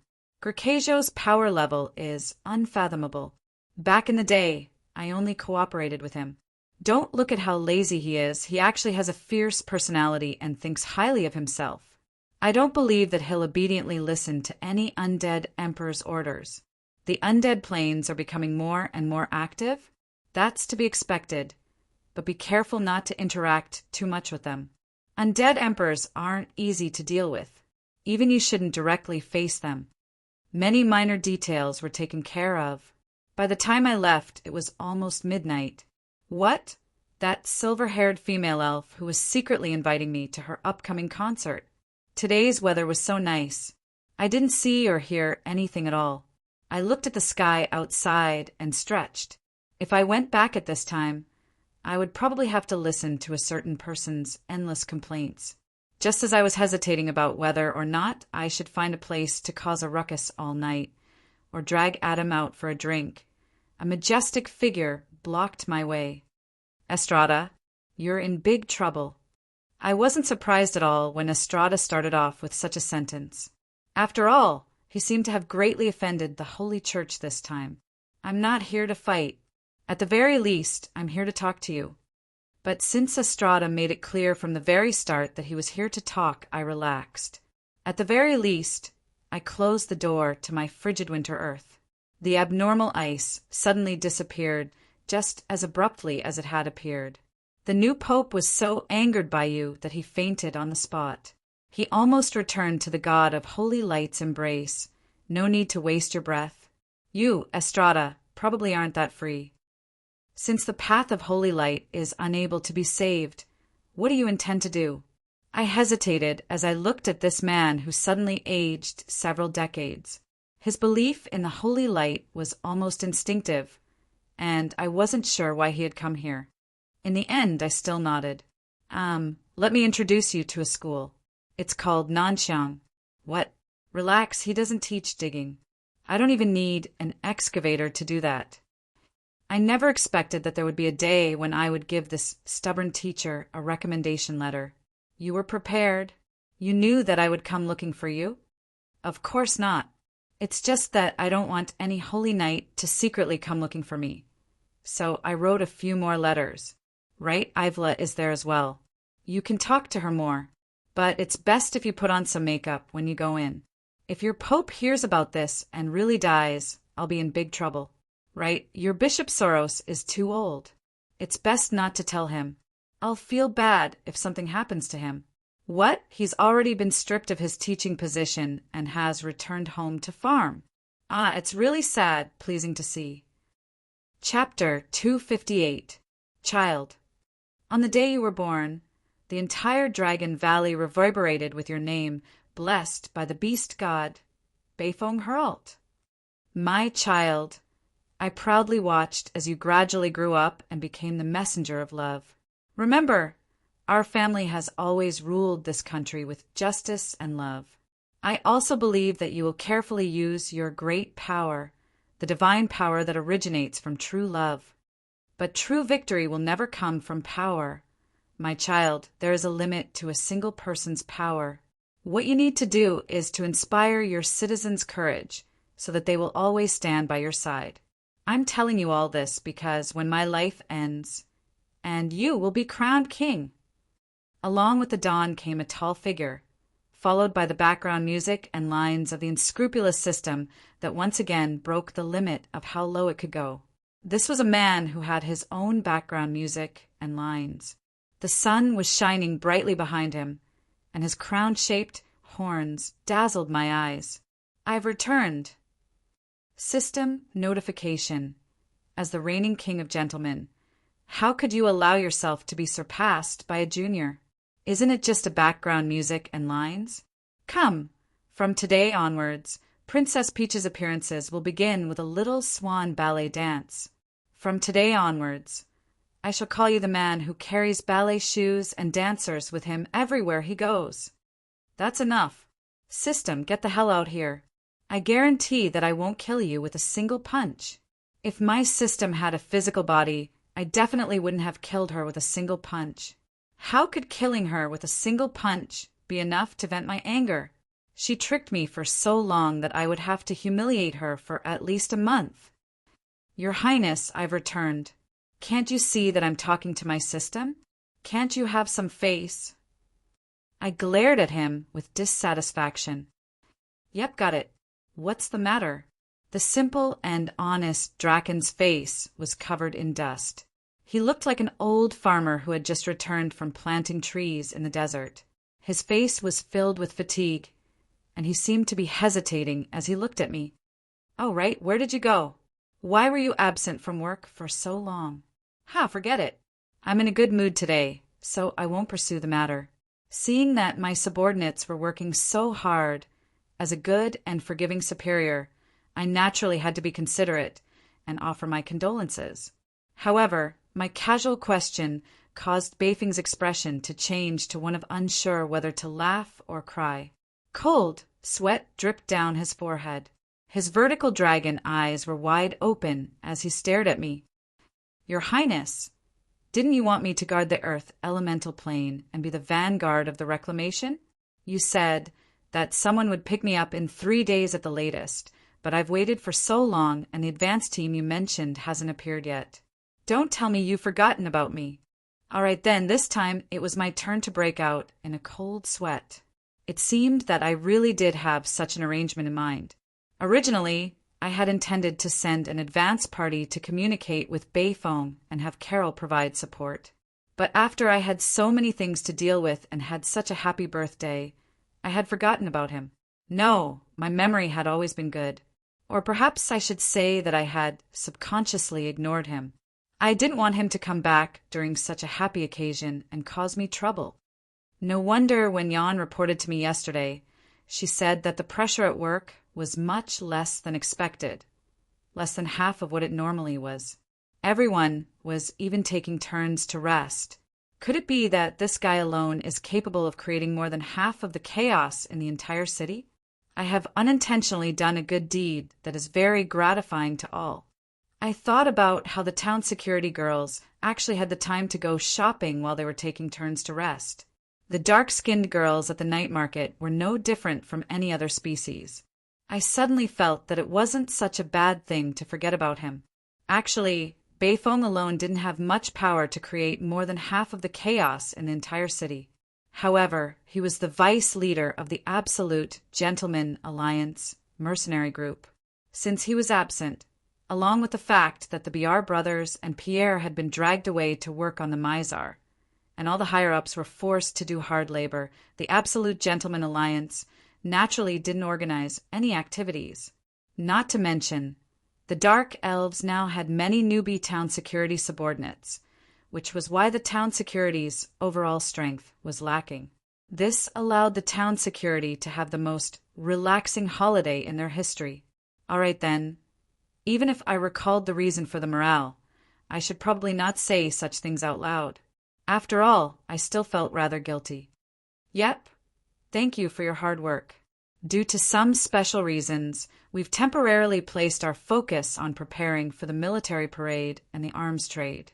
We've temporarily slowed down the construction of the Earth Elemental Plains base. You've worked hard and completed your mission well. I'll remember that. Now then, go back and have a good rest. Take a good bath and sleep. You should be tired by now. Tomorrow, when you've recovered, I'll come back to talk business with you. But the strange thing was that Beifeng didn't leave even after I said that. He actually had an excellent temper, and there wasn't any anger in his eyes. Instead, he looked at me with some embarrassment. HM, is there something else you need from me? Actually, some of my companions came back with me. They've decided to join our Gentleman Alliance. But it seems that in order to become a member of our mercenary group, according to the Mercenary Association's rules, they must first obtain citizenship. It seemed that there was indeed such a restriction on citizenship, but who was I? I was the ancestor of the leader of this country. Obtaining citizenship was a simple matter. I could simply inform Kelly and the others about it. It's a simple matter. Isn't it just citizenship? I'll just take them to the newly established Ministry of Civil Affairs later. Wait a moment, it's citizenship, not citizenship? Suddenly, I had an ominous premonition that something was wrong. That's great. You agree? The sly, Beifong caught onto my slip of the tongue and shouted loudly. "Fourth bro, fifth bro, sixth bro, seventh bro, everyone come in." All right then, a sandstorm suddenly appeared outside the city gates, as if a huge army was passing by. However, when the guests in the sandstorm approached, they discovered that they were only a few huge fellows. The Desert Scorpion King? This was a gigantic scorpion that weighed more than 100 tons. Although it was only as tall as 3 people, its tremendous weight caused the ground to crack as it walked. As it slowly approached, the ground kept cracking and closing up. "Fourth bro, be careful. Don't destroy the city gates. We can't afford to pay for it." This was a super magical beast from the Earth Elemental Plane. Even in the Earth Elemental Plane, it would be considered a powerful existence. How did Beifong trick it into coming here? 2 figures were sitting on the scorpion's back. The taller one was a high elf with tan skin. His eyes had a mystical, bewitching glow, and his skin was covered in crystals and rocks. A high-level sand dragon capable of transforming into a human form? Since the high elves were almost extinct in this generation, transforming into a high elf form was something only the immemorial dragons could do. "Fifth bro, I've told you many times already. Before you can perfectly transform into a human form, put on a cloak." The rulers of this generation were humans. Naturally, the dragons would automatically choose to transform into humans. Only the ancient artifacts from the previous generation would maintain their eye-catching high elf form. After all, only the high elves would choose to transform into humans in ancient times. The other existence had long since put on a cloak. He was at least 3 to 4 meters tall, and his entire body was covered in rock dust. It was obvious that he was also a top-level existence in the Earth Elemental Plane. "Your Highness, that's 6th bro. He's not very good with words." Suddenly, a large part of the ground swelled up. The ground trembled slightly as if something was underground. "7th bro isn't very good with words either." All right then, it would seem that there really were sandworms underground. Sandworms capable of leaving the Earth Elemental Plane, and they even had the ability to communicate. These definitely weren't ordinary sandworms. Were the Earth Elemental Plane's lords traveling together? Beifong, just what are you intending to do? How did they leave the Earth Elemental Plane? If this had been anywhere else, I would have been rather annoyed, but this was Wumian's divine domain definer. Who would I be afraid of? Beifong smiled. "In my domain of true love, any type of life has the right to enjoy life. No matter if it's a normal creature or an elemental life form, it can live in a heavenly environment." Domain? That sounds like a soul world. No wonder. Wait a moment, could it be that you... No, that's impossible. Beifong clasped his hands together and closed his eyes as he nodded slightly. His calm expression made him seem like an old monk who had seen through the vicissitudes of the mortal world. The sunlight shone on his tattered leather clothing, making it seem golden. He actually gave off a feeling of divinity as if he had seen through life and death. War can help people grow. After experiencing life and death battles, acting as a bystander, and tempering my will and physical body, acting as a bystander, I've finally taken a step forward. My soul world isn't powerful, but it can allow all intelligent life forms to survive. The kebab in my hand dropped to the ground. A legend who hadn't even been a year old had mysteriously entered Saint rank just like that. Also, what did this ability that I'd never even heard of before mean? The legendary ability to bring your own harem to fight? This was obviously cheating, wasn't it? Are you the main character, or am I the main character? I almost died to reach gold rank, but you suddenly entered Saint rank just by acting as a bystander. Instructor! There's something wrong with this plot. The difference in treatment is too obvious. This game isn't balanced at all. Could it be that this is the legendary story of torturing the main character? This won't do. You actually gave your cheat card to someone else. This way the novel will fail. That's right, The Beifong Herald in front of me was 100% saint rank. Only a powerful person at this level would have the authority to treat the Earth Elemental Lords as equals. Your Highness, the 7 of us brothers are loyal to each other and became sworn brothers. Now that our brothers are in trouble, of course I can't just watch them suffer. I've long heard that your Highness is loyal and has friends all over the world, so I brought them to you on my own. With just a few words, the situation became quite clear. Our departure didn't mean that the Earth Elemental Plane had returned to peace. In fact, it was the opposite. Now that the Earth Elemental Lords who had suppressed the Earth Elemental Lords had passed away, the powerful Earth Elemental Lords and the ancient Earth Elemental Lords directly started a war. Now that the entire Elemental Plane was in a state of war, the Earth Elemental Lords who didn't want to fight for the throne were in a difficult position. They couldn't participate in the war, but they also had no choice but to participate. You say that you don't want to become an elemental god? Let's not even talk about whether or not this reason makes sense. How can you make us imagine that you won't come out to kill us while we're fighting to the death? All right then, this was an honest question. Even these Earth Elemental Lords, who didn't want to participate in the war, couldn't guarantee that they wouldn't attack if the victor's throne was right in front of them. Doubtlessly, the best way to deal with this situation was to stay away from the battlefield and leave the Earth Elemental Plane, since they weren't interested in winning.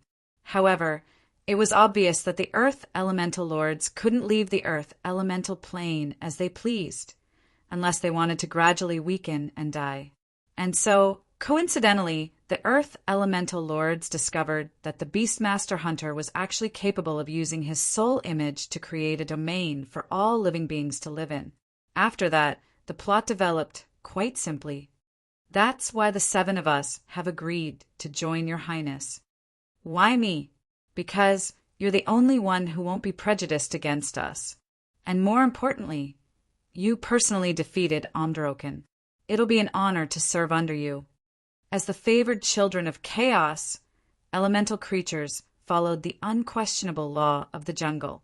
Perhaps they looked down on mortals with short lifespans, but elemental creatures that had grown from weak to strong would naturally have a stronger and more direct sense of respect for the strong. And in their minds, Roland, who had defeated Omroken in a one-on-one duel, would doubtlessly be the best candidate to become the new elemental god if he was also an elemental creature. There wouldn't be anything shameful about seeking protection from such a strong individual. Upon hearing this, I came to a sudden realization. After thinking about it for a moment, I decided to agree to such a good thing that was delivered right to my doorstep. All right, I happen to be lacking manpower here, so I'll make the decision and directly agree. Beifong, you've done well this time. I'll reward you later. Right? If you're talking about the 7 brothers, there should be 2 more, right? They didn't come? Ha ha! 7 brothers. Are they really not Calabash brothers? I'm sorry, you probably don't understand this joke, but it's quite fitting. Ha ha! Beifong, you're the unbreakable 3rd brother. Upon hearing my initial agreement, Beifong was delighted. Yep, although I don't know what Calabash brothers are, we 7 sworn brothers have our own nicknames. Since we're all at least saint rank, we've decided to collectively call ourselves the 7 Great Saints. Haha, 7 Great Saints? Haha. All right then. Ignoring my twisted expression from stifling my laughter, Beifong excitedly shouted towards the outside of the city. Big sister, 2nd brother, His Highness Roland has agreed. He's here? All right then. The tall mountain in the distance suddenly moved. The arm in the clouds waved its hand, and it turned out that the mountain was actually an incredibly tall, towering giant.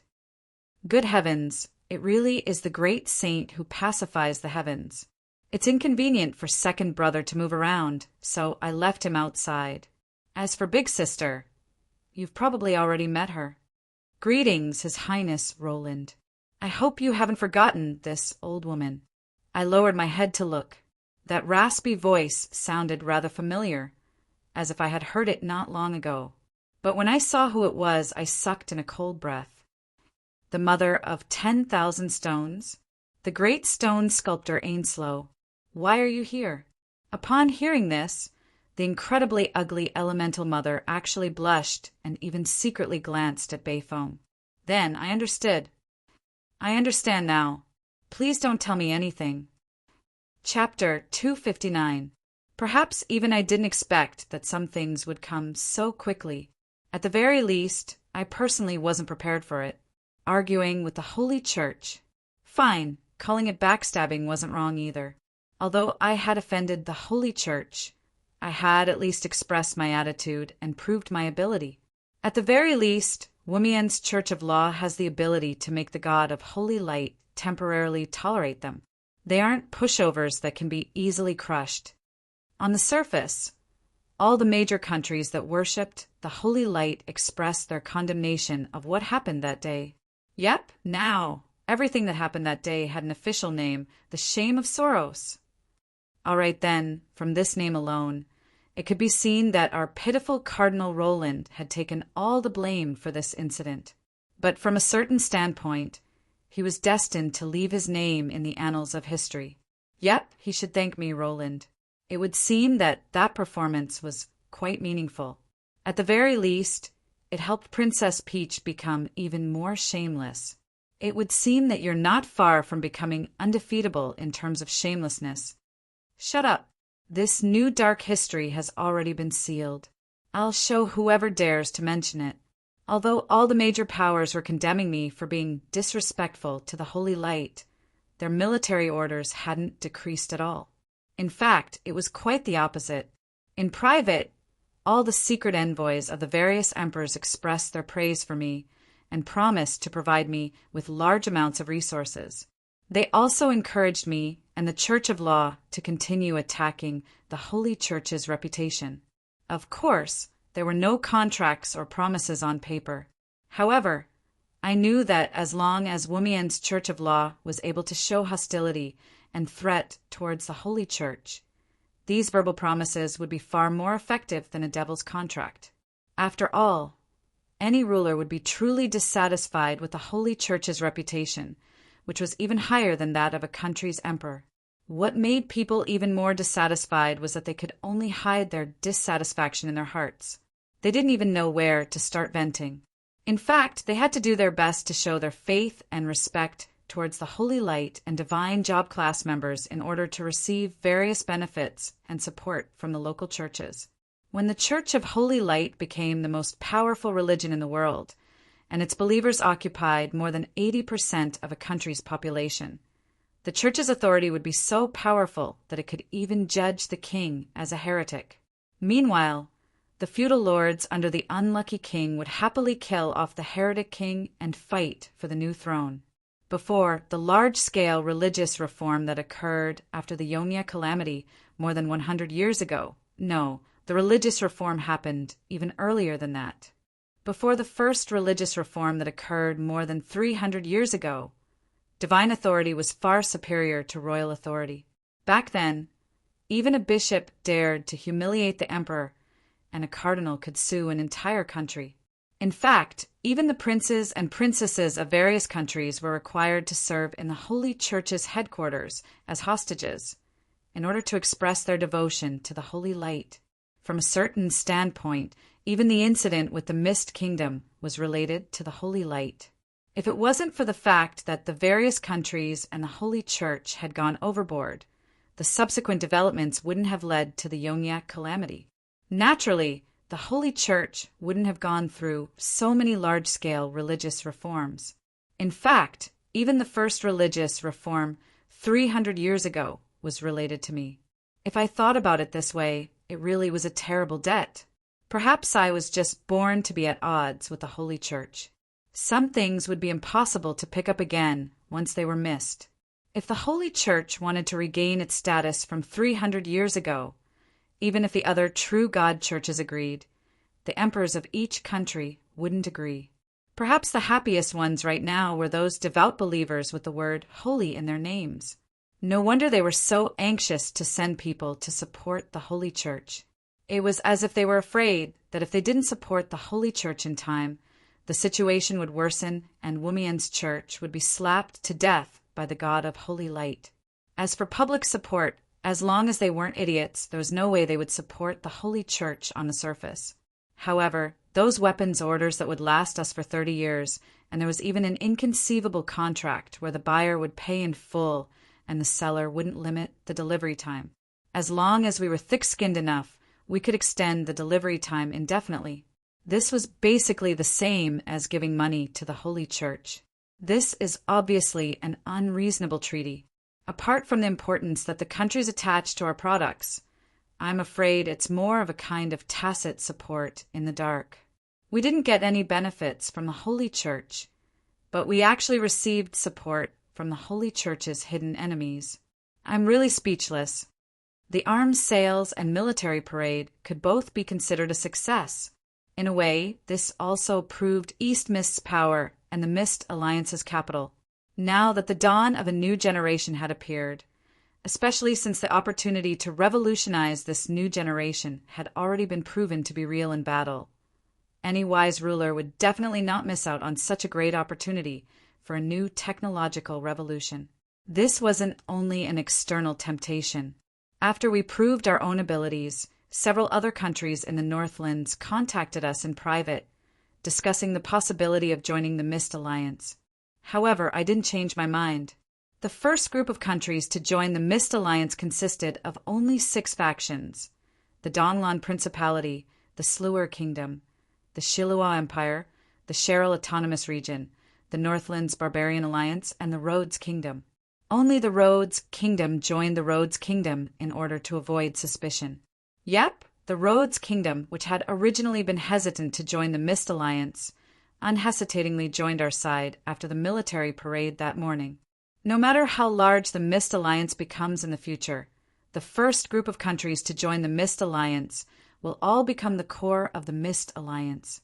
It might not be a good thing to casually expand right now.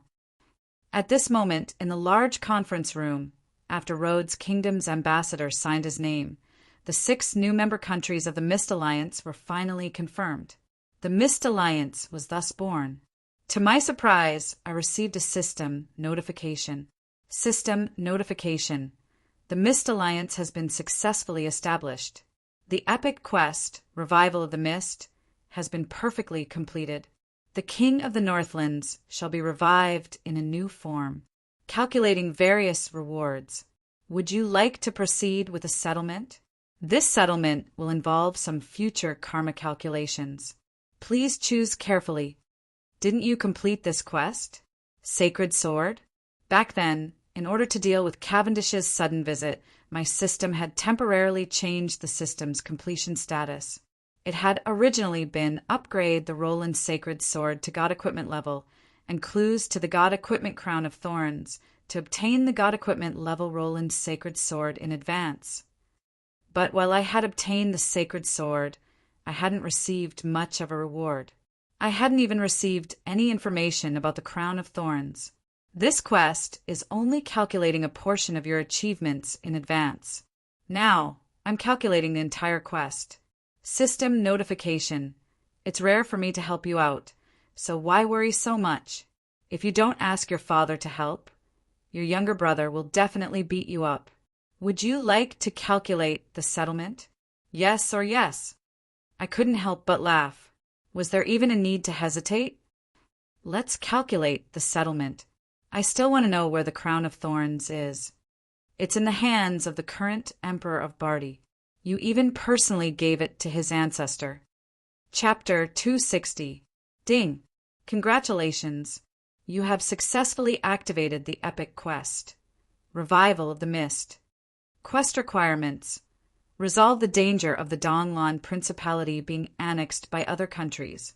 Make the Arctic's Winter Wolf country return. In front of the true Winter Wolf King, Dasos is nothing. Quest rewards. The upgraded Roland Sacred Sword and clues to the God Equipment Crown of Thorns. I know that you really want to find this God Equipment. Punishment for quest failure. You will become a sissy. I'm serious, very serious. If you can't even protect your country this time, you might as well become a sissy. Just like that ridiculous epic quest in the past, when I activated this quest, I already knew that this definitely wouldn't be a simple quest like the one mentioned in the quest notification. Resolve the danger of being annexed by other countries? Would it be enough to survive the Ottoman Empire's threat? Or would it be enough to reverse the situation where a weak country would be constantly bullied by others? Or would it be better to make Donglan into a superpower? In that case, it would naturally be impossible for Donglan to be annexed by other countries. Make the Arctic's Winter Wolf country return?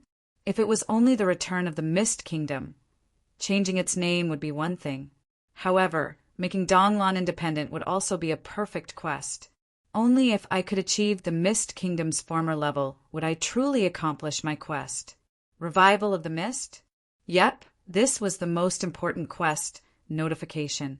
As long as the Mist Kingdom and the people of the Mist were revived, all problems would naturally be easily solved.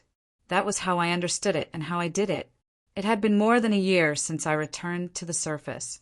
By now, the new Mist Alliance had been established, and military, political, religious, and other aspects had greatly improved. Perhaps the new Mist Alliance still wasn't mature, and Donglan still had a long way to go before it could reach the Mist Kingdom's level of domination over the Northlands. But at the very least, it was no longer a pushover that anyone could trample on. My system had imperceptibly helped me out yet again. If I had completed my calculations while I was in Antoon, the Mist Alliance project wouldn't have started yet, and the religious reforms and political reforms wouldn't have started yet. It was only natural that I wouldn't receive a high evaluation. At this time, all the foundations had been laid. All I needed to do was let it develop naturally, and the seeds I planted would reap the desired results. Without a doubt, this was the perfect time to complete my calculations. Actually, even if I wanted to interfere, there's not much I can do. I'll leave the results to time. Damn system, time to settle the score. After I gave my order, the entire world seemed to come to a standstill. Countless gray lines, horizontal and vertical, crossed the boundaries of space and intersected with each other. They intertwined and knotted with each other. The threads of fate connected countless people and objects. The order of space and time was rewritten, and the power of fate that could distort reality and the future was born. Next, countless karma threads trembled as if they were being plucked by countless invisible hands. These karma threads were pulled out from my body and weaved in midair before returning to my body. Time and space were meaningless in this still world. The flying shuttle and the threads seemed to have only lasted for an instant, but they had already connected countless objects and people. A new karma connection had been confirmed. Even the world stopped moving. I was unable to move. I could only watch as all of this happened.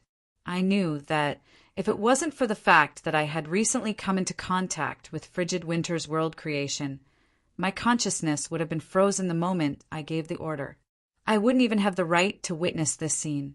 Karma threads, the highest order concepts of time and space, that's the true effect of fate points. Just watching all of this happen caused chills to run down my back as I broke out into a cold sweat. This wasn't fear or astonishment. This was simply the instinctive humility of a mortal witnessing the Creator's power for the first time. I could sense that even though I had already touched the boundary, in some aspects, the difference between me and the Creator was like that between an ant and a dragon. There was no comparison at all. Don't I, who hasn't gone through creation, have the qualifications to understand these things? What exactly was the system? Why does it have the ability to control time and space and distort cause and effect? It was the first time I vaguely understood the operating principle of the system, but I didn't dare to think too deeply about it. Did you see that? This is our ability, so you have to respect us. TSK, TSK, TSK. In front of me, you're still too young. If you're willing to be our little brother, it's not impossible. As long as you maintained your Princess Peach appearance and looked at yourself in the mirror every day, I might be able to consider it. That's a good idea. Let's start with your favorite lace-made outfit tomorrow. Oh, high voice, hee hee, oh, long voice, hee hee, oh, high voice plus long voice, hee hee hee. All right, The little bit of respect that had just risen up vanished in the face of this shameless woman and the queen's three-part laughter. Bah, dream on! Dream on! Right after that, a notification popped up, along with a mechanical notification sound. However, I didn't have the time to think too much about it. First quest objective: eliminate the danger of the Donlan Principality being annexed and subjugated. Calculating results. Originally, there were 5 countries that had ambitions to annex Donlan. In descending order of threat, they are the Slewer Kingdom, the Surface Beastmen with the Blood Axe tribe as the core, the Tassel Kingdom of the Elves, the Casolan Kingdom, and the Ottoman Empire. Currently, none of the 5 factions have the ambition or power to annex or suppress Donlan. Quest completion is excellent. You are rewarded with several 100,000 fate points and 1 unyielding jade. An epic ranked material. System notification. TSK, you actually managed to catch a dead rat by sheer luck. Alright then, this was yet another pitfall. The Ottoman Empire that everyone viewed as the #1 threat could only be ranked last. The greatest threat was actually the Slewer Kingdom. However, it was easy to understand after thinking about it. In terms of motivation, the Slewer Kingdom, which shared the same culture and race, would probably have the greatest motivation to invade Donlan. After all, any ruler with even the slightest bit of ambition would want to unify the people of the Mist and accomplish something that was destined to be recorded in history. It was likely that the Slewer Kingdom had been waiting for Donlan to weaken even further, secretly waiting for the day when they would reap the fruits of their labor. Perhaps if the Ottoman Empire succeeded in suppressing Donlan, the first to retaliate or send troops would be the Slewer Kingdom. Meanwhile, the Surface Beastmen and Tassel Empire had used their actions to show their ambition towards Donlan and even the entire Northlands. Both of them had sent troops. As for the Casolan Kingdom, fine then, the San Antonio Empire, it turned out that the San Antonio Empire didn't have any good intentions either. Or perhaps the San Antonio Empire's goal was the entire Northlands as well, and they had even planted a spy in Casolan. In comparison, the Ottoman Empire was naturally the least threatening of all. All the San Antonio Empire wanted was for Donlan to submit to them. Even if they had the conditions to annex Donlan, that would be something that would happen 100 years later. It was indeed understandable. Yep, the system was indeed the wisest. Nothing could be hidden from its eyes. The hell with being wise. The hell with being able to understand. Just how free are you? You actually pretended to be my psychological narration to praise yourself? Also, the system notification that said, "Who the hell is Desos?" was actually referring to a potential opponent that was far more troublesome than Desos. Can you be any scammer? Who could have possibly guessed such a notification with so many twists and turns? Tisk. TSK. Are you unhappy that you didn't manage to scam me? Are you that unhappy that I didn't turn into a girl? Is there really a system like you who thinks about scamming the host every day? Just look at how other people's systems are like. Other families have dragons that learn martial arts at the age of 2, start a business at the age of 3, pick up girls at the age of 4, and become a government official at the age of 5. All right then, upgrading someone else's child to become someone else's dragon? Obviously, I was just making things up. However, I was so depressed that it was impossible for me to take revenge. At the very least, I would complain a little to vent my anger. But when I said this, I was actually sweating cold sweat. This system was far too sinister. If I thought that it would be enough to deal with the Ottoman Empire, then I would probably end up with 0 points in my quest. No matter how I calculated it, I wouldn't be able to complete more than 20%. No, revenge is still possible. As long as you go to Gria's concerts every day, or enjoy the private lives of those gentlemen, such as Omar's gym, you can definitely take revenge. Do you think I'm an idiot? Do you think I'll listen to your suggestion to die together with you? No, if you seal your senses, I'll definitely be the one to die. Second quest objective: the rise of the ruler of the North, the Winterwolf country. As descendants of the Mist, the Slewer Kingdom, Donlan Principality, and Cheryl Autonomous Region have all become important components of the new Mist Alliance. The Winterwolf country which represents all of the people of the mist, has been formed. You can begin calculating. All right then, I opened my mouth wide but didn't say anything. Wasn't this just a game of words where I didn't use Donglan in the quest objective and instead used the Winter Mist Kingdom? From the very start, this quest included the descendants of the mist, like the Sluer Kingdom. If I only focused on Donglan, the quest objective would at most have a 50% completion rate. No, a 1/3 completion rate at most. And the most sinister part was that my system had even planted a small nail like the Cheryl Autonomous Region. Half of these mixed bloods did indeed originate from the people of the mist, so they counted as members of the people of the mist as well. Obviously, it wouldn't be good to just ignore them. Just keep digging holes for yourself. Sooner or later, you'll have so many holes in your head that you can't fill them up. That'll be fun. All right then, I didn't know if my system felt my retort that transcended dimensions, but my system's icy voice already reached my ears. Analysis of the Mist Alliance completed. The Mist Alliance is currently composed of 6 core countries, calculating and evaluating their possible future developments. Possible future factions to join the Mist Alliance are as follows, to be used as a strategic reference: Highland Beastmen. After the Underground Beastmen completely unify the Mist Alliance, as long as the Underground Beastmen are able to suppress the Highland Beastmen's infiltration of the Highland Beastmen, there's a 70% chance that this region will join the Mist Alliance as long as there's enough commerce and diplomacy, and sufficient investment of resources. Estimated time to join the Mist Alliance is 20 years. Underground World Alliance. This faction's combined power has already surpassed the current Mist Alliance.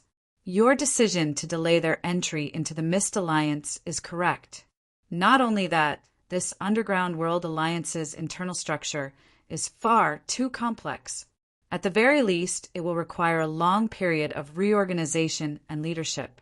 You can consider letting Sulphur Mountain City, Black Iron City, and other underground cities, which are on friendly terms with the surface, join the Mist Alliance first. Based on the current conditions, there's a 90% chance that this region will join the Mist Alliance. Estimated time to join the Mist Alliance is 50 years. It's recommended that you take further action to interfere with this. 3 Northern Elven Kingdoms. The Tassel Kingdom of the Elves no longer exists. The other 3 kingdoms are currently in chaos. They fear the humans' revenge, and they hate the elven gods' lies and broken promises. Among the many choices, if you send Elven Queen Swana as an envoy and take the initiative to extend a hand of friendship, you can also suppress the other kingdoms of the elves and the elven gods' hostility towards you. It's possible that the 3 kingdoms will join the largest alliance in the Northlands, the Mist Alliance.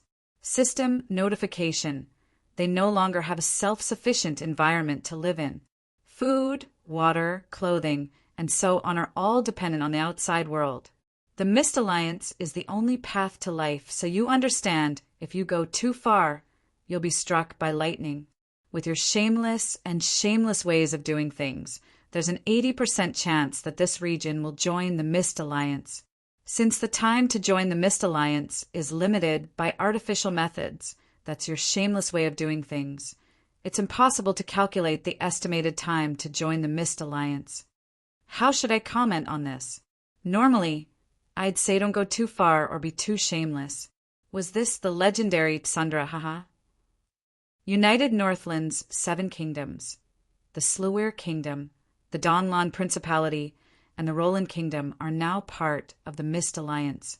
The Casolan Kingdom is a vassal of the San Antonio Empire. Before the San Antonio Empire collapses, there's less than a 10% chance that the Casolan Kingdom will join the Mist Alliance.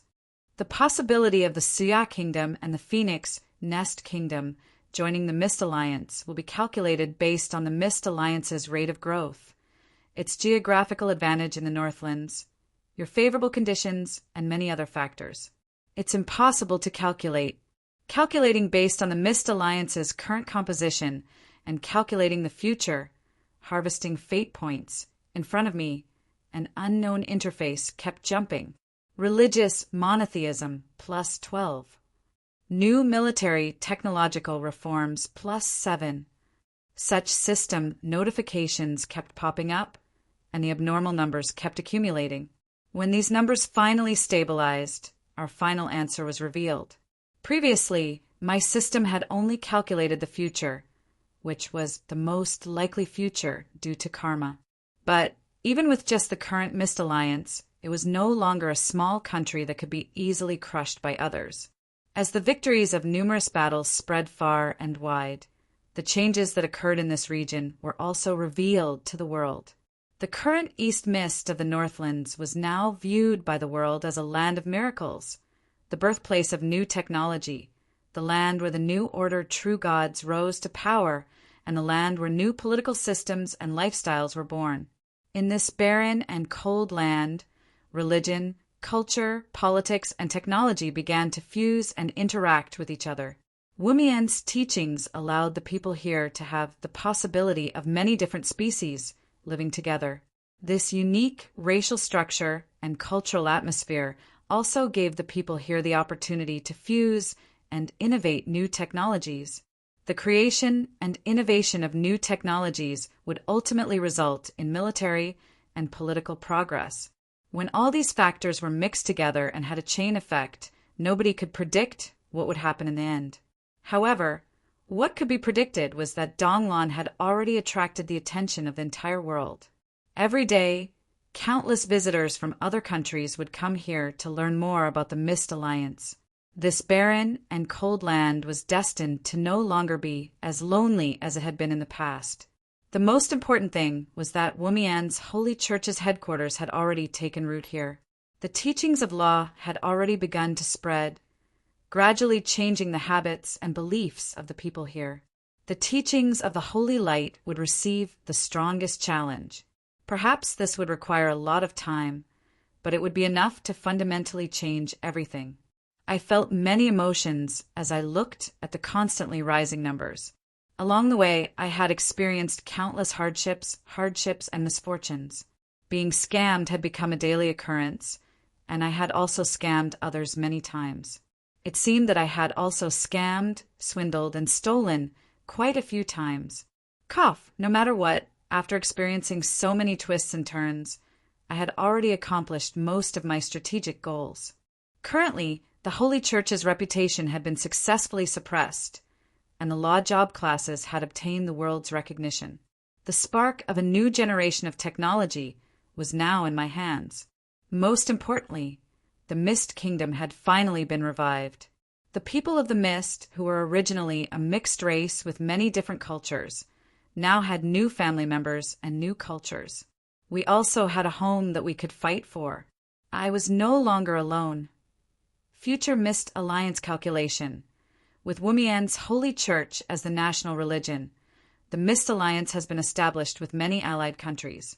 The Mist Alliance has the potential to become a mega empire. All parts of the Northern Winterwolf quest have been completed. Quest evaluation is perfect. Reward: several 100,000 fate points, mystical item Winterwolf emblem, semi-god equipment consumable, bloodthirsty covenant. Although the completion was quite a scam, seeing the system notifications that flooded my screen meant that all my hard work had paid off.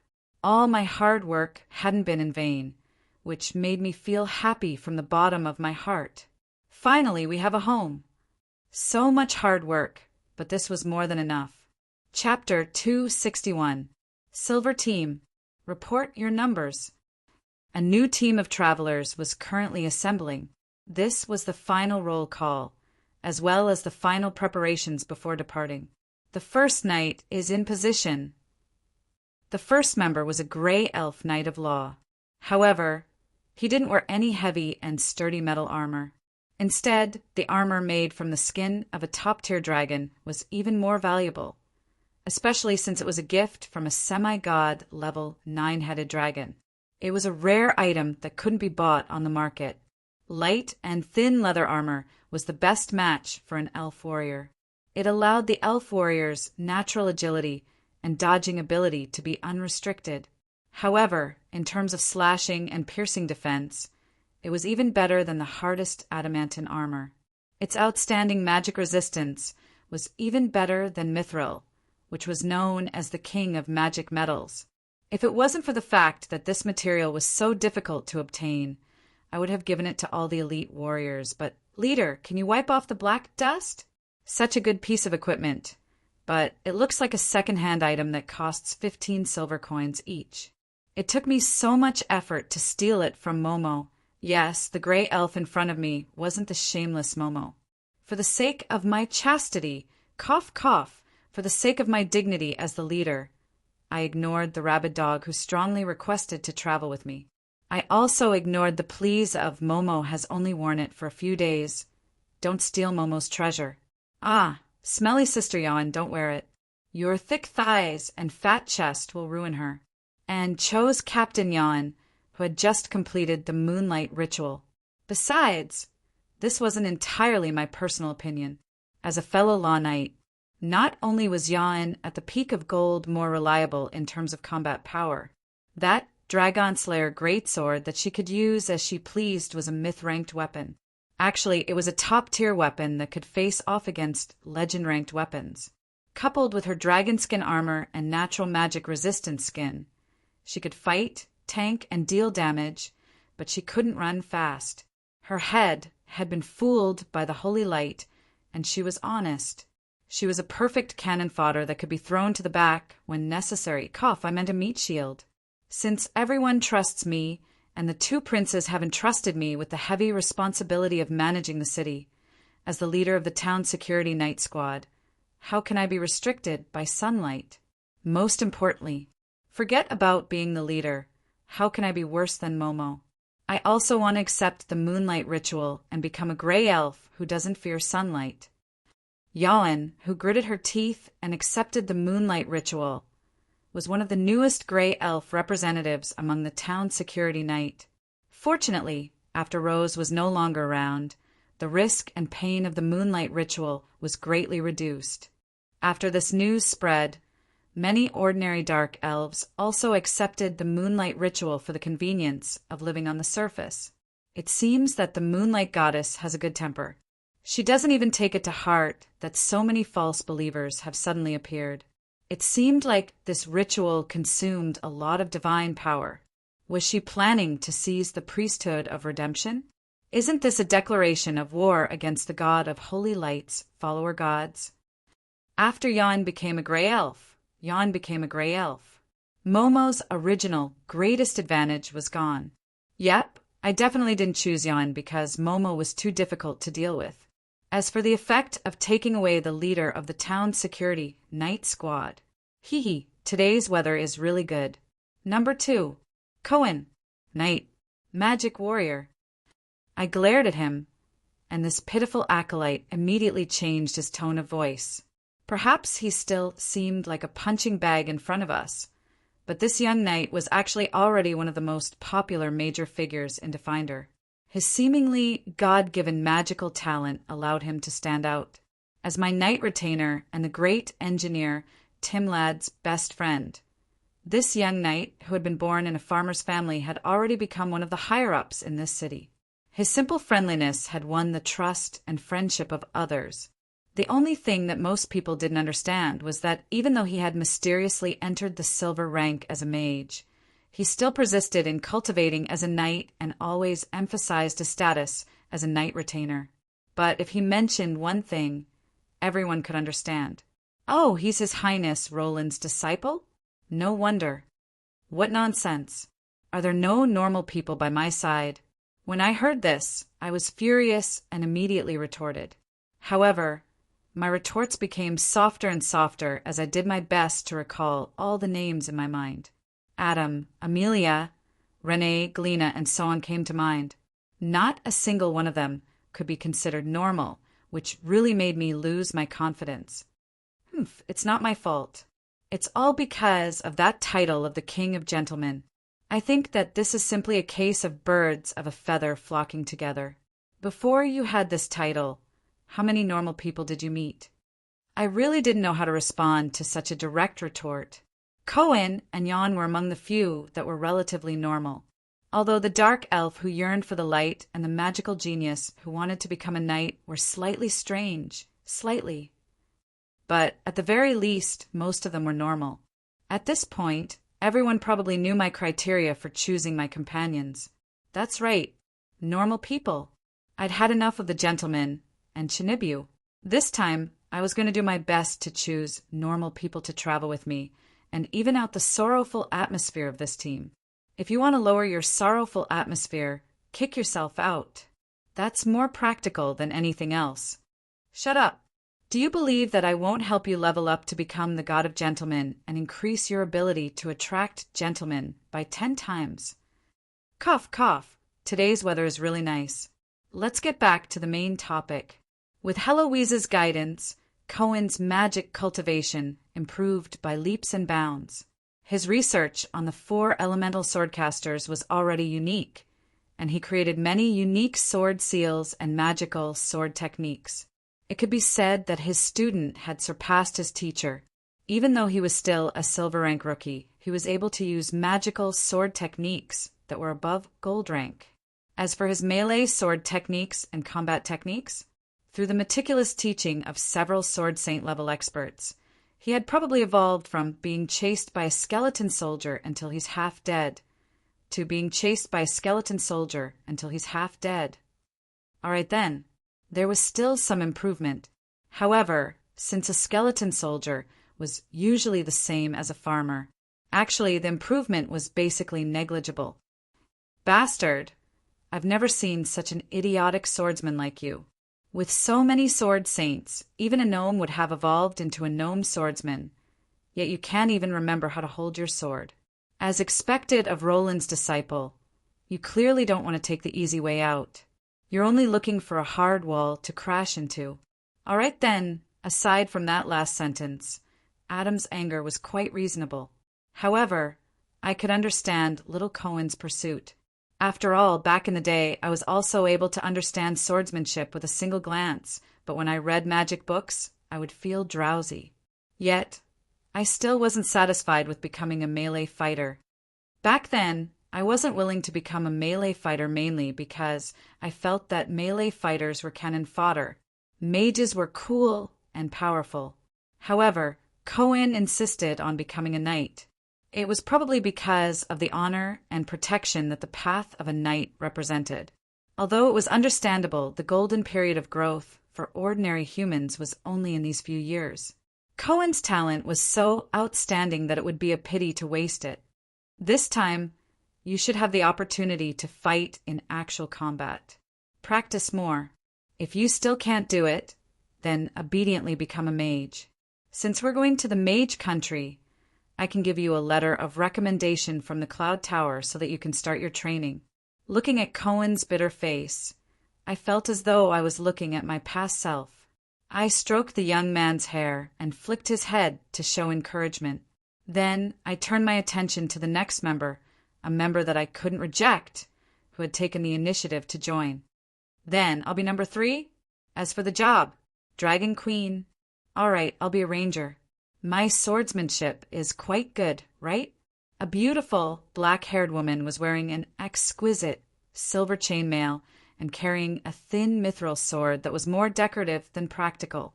She happened to be on the way to ask for Molly's help, so she decided to travel with me. As for her own dragon city, the weather today is really good. Yep, although there were dark clouds, thunderstorms, and hail, the weather was still quite good. It seemed that the dragons were quite knowledgeable about the weather. Their opinion was exactly the same as mine. You haven't been the Dragon Queen for long. Aren't you afraid that your subordinates will rebel after you leave? Our voices are the loudest in the underground. Who will they rebel to? Aren't they afraid that we will take revenge on them? Besides, as long as they are capable and courageous, rebellion isn't a big deal. Being the Dragon Queen is boring to death. Every day, you can't do this or that, and you have to stay in Dragon City. It's even worse than being in Sulphur Mountain City back then. It's basically a prison. Whoever wants to be the Dragon Queen can do it. Now that I'm out, I want to drink and play to my heart's content. Should I say that, as expected of Little Red, this identity of the Dragon Empress, which Molly viewed as her lifeblood, was nothing more than a shackle to trap her. Now that she was using this opportunity to slip out, Dragon City would probably be in complete chaos. However, it was a good thing that she came. After all, an adventure was one thing, but it was also necessary to bring along a trump card that could turn the tables at a crucial moment. Originally, I intended to have Adam or Marguerite follow me, but those two fellows seemed to know that I was doing hard labor. Just as I was preparing to set out, they quietly disappeared. It's fine if they don't come. I don't want to see flash bombs all day. Number 4, who's number 4? Sigh. Your Highness, why are you sighing all of a sudden? Did I do something impolite? The person who was pretending to be calm and surprised was the legendary Droll Eaglestorm. I had no choice but to bring him along. After all, it would be fine even if an adventuring team didn't have a mage or warrior. But without a healer, that would be basically suicidal. After all, nobody could guarantee that they wouldn't be injured, poisoned, cursed, or ambushed. But due to our relationship with the Holy Church, it would be quite difficult to find a trustworthy, high-level Holy Light priest. Although the job classes of the Church of Law were generally good at fighting, they indeed didn't have much healing abilities. The town security knights' Holy Light job classes were all dark elves, so it wouldn't be convenient for them to come along. In the end, I could only helplessly choose my backup option, the representative of all trades, the droll who could fight, resist, heal, and cast spells but was all half-baked. Number 5, Kolos. Your Highness, I'll do my best. Kolos, the judge and droll of the storm, also came along. Wasn't there a saying that a droll, a holy knight, and a shaman could only be considered half a priest? Since Eaglestorm was obviously unreliable by himself, I might as well bring a few more. Yeah, since Droll can only be considered half a priest, I brought 2. They're both legend rank, although one of them is a transformation specialist, while the other is a storm specialist. They should still work together. I think so. But when I glanced at the books in Kolo's hands, Beginner's First Aid, How to Put on Bandages in 3 Minutes, Herbology Handbook that even a monkey can learn, and the various healing spells, all at the beginner level. Attached to Eaglestorm's belt, the corners of my eyes twitched. It would seem that I had thought too highly of myself. There's no way. I'll just do it myself. Yep, there's also a holy knight who's a melee specialist, and that'll make 3. That's at least equivalent to 1. 5 priests. A dragon descendant ranger, whose level was unimaginably high, a genius magical swordsman whose combat power was almost at the gold rank, and a law knight who had racial talents and equipment that could slay legend rank warriors. What a reliable vanguard. But it seemed that when it came to the rear guard, they suddenly became unreliable. Meanwhile, Jan and Cohen nervously glanced at these beautiful legend rank healers. They didn't even think to comment that that half-priest is probably referring to Droll, who's a life force specialist. Instead, they unhesitatingly swore that they absolutely wouldn't get injured. As for Little Red, she yawned and began to doze off. Ordinary human healers wouldn't be of much help to her to begin with. A bishop of the Holy Light priest's healing abilities would be exhausted to death. It would be better for her to just sleep in and recover naturally. Me. I'm a saint rank hunter. I'm number 6, right? Yep, what an auspicious number. That's wonderful. Bayphone didn't care that I was doing my best to ignore him. He was still trying his best to make his presence known. If I had any other choice, I definitely wouldn't have chosen him. But the problem was that for adventuring teams, a veteran hunter's abilities were far too useful. They could scout the way out in the wild, track enemies, predict danger, and detect traps. With a veteran hunter in the team, we could travel and rest in peace in the wild. This was more practical than anything else. Meanwhile, our ranger was a non-technical idiot, a certain dragon. In such a situation, it was a must-have, especially since a beast tamer's ability to summon beasts would be of great help to my goal. Don't cause trouble for me. Don't spread your ridiculous teachings about true love and mental corruption. Don't do those disgusting things in front of me. Bayphone kept nodding, but I gave up halfway through his sentence. No matter how nice his current promises were, he would probably instantly forget about them if he really met true love. Number 7, I'll be myself. Yep, I'm a holy knight. Ice and snow archmage. I proudly touched the long hem of my snow-white archmage robe and proudly showed off to everyone. Did you think it was easy for me? After being a cannon fodder for so many years, I finally managed to become a rearguard. It really wasn't easy. I've been a holy knight for so many years. I can finally change my identity. From today onwards, please call me Archmage Rodri Evenster. What's written on my fake identity? Forget it. The name is too long and hard to remember. I'll just call you Rollo. I lightly twirled my staff and assumed the posture of a weak mage walking forward with a staff. However, I accidentally knocked my staff onto the ground, shattering a large chunk of the ground and sending rubble flying everywhere. It seems that using adamantine as a staff wasn't a good idea, but I feel like it'll be fun to hit people. Yep, when those muscle-bound fools get close to me, I'll hit them with my staff. Just thinking about it makes me feel good. Should I start with a mage whose name I can't even remember? With that level of intelligence, I'd rather be a warrior. Or should I start with a staff that even ogres can't lift? Are you intending to use a staff to kill the warriors in front of you? Or should I start with the name of my retort team? Did a physical education teacher teach you language skills? It turned out that the silly cat's retort was becoming more and more professional. It seemed that it was because she had many opportunities to practice. You're already retort. Also, what's wrong with the name Silver Coin Team? Full name: Silver Coin and Handsome Guys Magical Adventure Team. Isn't that a nice name?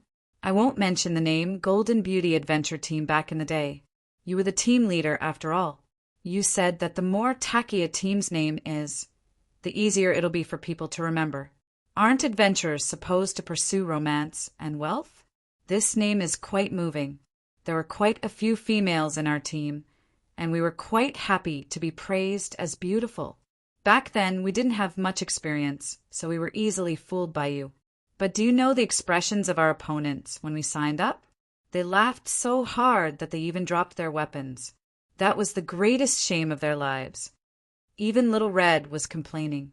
It seemed that she had accumulated quite a bit of resentment over the years.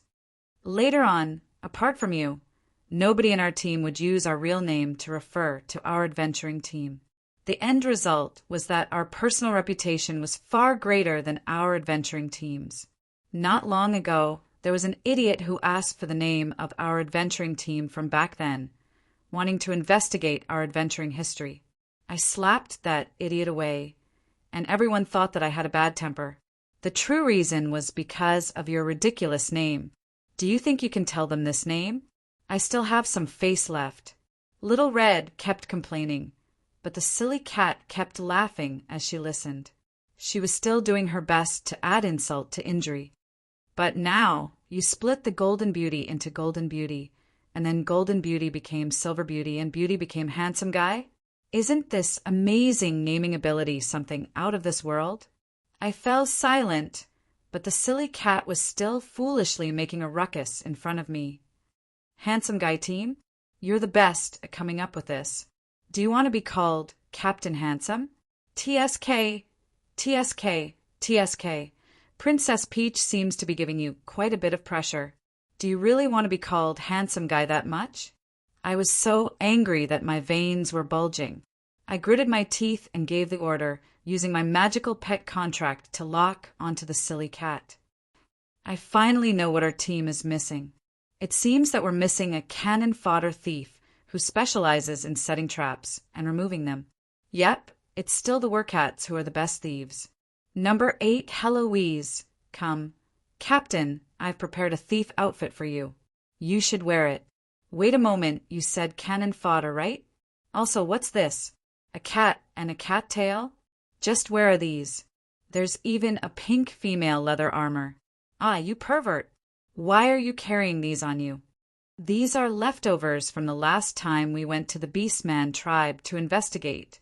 Heloise, Don't even think about changing the topic, and don't even think about running away. Obediently wear them. Did you use them before? You pervert. Don't even think about it. Chapter 262.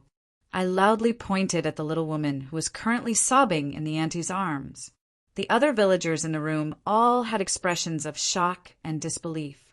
In their minds, this young couple had just gotten married not too long ago, and they were always so attached to each other that their relationship couldn't be any better. The one who was the most heartbroken about Jack's sudden death was Rose. She had already fainted from crying several times. How could she possibly have done it? The evidence is the cause of Jack's death.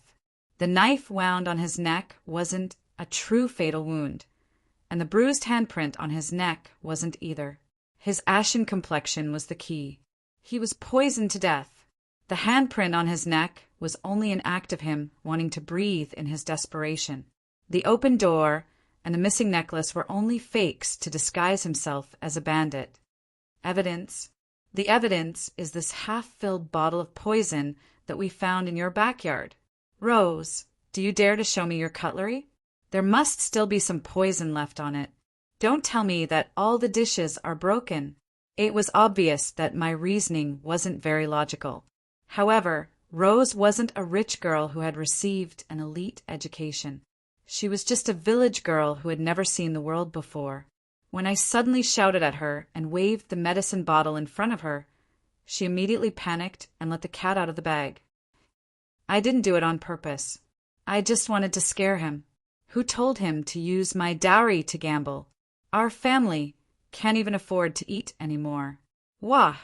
Who knew that rat poison would actually kill him? All right then, the cause of pitiful Mr. Jack's death was also discovered. It was actually rat poison that was necessary for murder. Even if he lost all of my dowry, he actually cheated on me with Carl from the jewelry store next door. Jack actually cheated on me with Carl for 3 years, and he only married me to cover it up. That's why I made it, so that he would never be able to see him again. All right then, Carl seemed to be a male's name. It would seem that Jack's tastes were rather unique. However, I looked at Rose, who was crying and laughing at the same time. She was so angry that she was gritting her teeth and laughing at the end. Her smile was obviously hysterical. While I sighed at how much information I had just received, I also had other thoughts. It seems that for Comrade Jack, the same sex is true love and heterosexuality is just instinct. How can people of different genders fall in love? See, he just died after less than 3 months of heterosexuality. But for us, who were just outsiders, this was enough. The rest would be left to the locals to solve. Still, I was quite proud of the fact that we were able to complete the task of finding the murderer so quickly, solving the case miraculously in 2 hours. From today onwards, please call me Detective Rollo. Who doesn't know that this woman is the murderer? You're the only one wasting time looking for evidence. You're having so much fun. On the other side of the wooden table, the smaller feline thief was fiddling with the cat ears on her head with a displeased look on her face. Her yellowish-brown cat tail was also drooping weakly. It seemed that the new feline thief, Heloise, was still very unhappy with her new identity and equipment. Nonsense. I've watched more than 300 episodes of Detective Conan and Kendaichi's methods. I know at least 2,000 ways to kill people and their motives. That's not something you guys can easily see through. Humph, the wisdom of mortals. You seem to have forgotten that I was the one who taught you undead magic. The dead man's resentment is all wrapped around that woman. Even if you don't use a soul-summoning spell, his remnant soul is constantly screaming in the room. It's obvious. Remember to perform an exorcism ritual later. Otherwise, a resentful spirit might appear. You could do this? I was so astonished that I opened my mouth wide. I had forgotten about this trick. It seemed that being a detective in the magical world wasn't easy at all. Undead mages would definitely be able to solve murder cases if they worked as police. They were truly fierce at stealing jobs. However, the others continued to attack my confidence as a famous detective. There's still the smell of poison on the dead man's lips. There's also the smell of poison on that woman's hands. The smell is quite fresh. It should have been done about 2 hours ago. The great droll had a bitter smile on his face as he rubbed his nose. However, I could see the pride hidden under his seemingly calm expression. As a droll who specialized in transformations, the strength of a bear, the speed of a leopard, and the nose of a dog were all child's play in front of him. He was playing with the strength of a semi-dragon, the speed of a griffin, and the sense of smell of a shadow wolf. He would be able to detect poison of this level with just a simple sniff. And when I looked at the eager Colos, I didn't say anything else and immediately turned around. How could I not know? As a judge who specialized in judgment, as well as a high-level priest of the god of law, sinners would have nowhere to hide in front of her. She probably wouldn't even need to use any divine arts like lie detection. A simple judgment spell would be enough to solve all problems. Your Highness, Little Feather told me that she saw the entire process of that woman poisoning the dead man. Beifong and his wives strongly condemn such a vile act. If it wasn't for the fact that Little Feather was a sparrow, even a sparrow could have a harem. Beifong's simple and honest smile was quite deceptive. But as far as I was concerned, Yawen and Cohen were probably the only ones in my team who didn't know what was going on. After all, they were cannon fodder with useless intelligence, melee job classes. Do you think that lies will be effective in front of a true dragon? Little Red casually added insult to injury. Your Highness, our daily training includes simple criminal investigation like this. We dark elves also have a certain amount of research on poisons. It was quite clear from the moment we saw the corpse. Yoan, who was always honest, seemed to be in a difficult position when she saw how depressed I was. However, she wouldn't lie to me. My youngest disciple Cohen didn't say anything. Instead, he kept nodding in agreement with my inference. But as a poor farmer's child, as well as a strange knight whose intelligence was more than twice his strength, he noticed the half-emptied bottle of pesticide the moment he entered the room and noticed all the clues. Still, I had to give face to my master. As for me, this lame fake expression of amazement and excessive nodding of approval was the best way to add insult to injury. It made me feel even more ashamed. Magic and whatnot are so annoying. It's the unorthodox path to directly flip to the end of a detective novel to find out the true culprit. Famous detectives never need any magic. All we need is sharp observation skills and imagination. Can't you just use the evidence and clues to make logical deductions and slowly force the culprit into a corner? Everyone had astonished expressions of, don't we already have magic and divine arts? Why do we need to go through so much trouble? This made me feel even more embarrassed. It turned out that my reasoning from the very beginning had been unnecessary. And so, my urge to cry transformed into action. I hate this unscientific world the most. How are famous detectives supposed to survive like this? You unorthodox path, people who only read guides when playing detective games. The mayor of Buga Town, old Bob, finally relaxed as he watched the villagers take Roth away. But no matter how chaotic the situation was, Buga Town's rarely seen murder case had been solved, which was truly worthy of celebration. As for the mage team leader who was currently drawing circles in the corner, cough, mages were a rather special job class. This was probably some sort of special celebration ceremony. So Bob wisely pretended not to see anything. Goose rice tofu. I came from the great Tang of the Midlands to the Western Paradise to pray to Buddha. These are my 3 disciples and my mount. The one with the dragon head is a black dragon horse. He just learned how to walk on his own, so he doesn't allow anyone to ride him during his rebellious phase. The dark-skinned elf is my 3rd disciple, Monk Sand. The one with the aquiline nose is a muscular man, and he's Zhu Wuning who can transform into a pig. My 1st disciple, Heloise, can you transform into a monkey? Damn it, you actually bit me. From the moment Roth introduced himself, The old village head felt that this venerable mage seemed to have been hit in the head by a meteor. Roth's imagination was especially wild. Roth didn't understand what Roth was saying at all, and it seemed like he didn't even hear what Roth said at all. But it seemed that one couldn't judge a book by its cover. The rumor that the crazier a mage was, the more powerful they would be was actually true. Roth had just hired Roth not too long ago, and the case had already been solved in less than 2 hours. It was already quite strange for a murder case to occur in a town that had always been peaceful. Roth also felt a lot of pressure and stares when he hired new adventurers to investigate the murder case, especially since the members of this adventuring team were all very strange. There were beastmen, half-dragons, elves, droll, and even humans.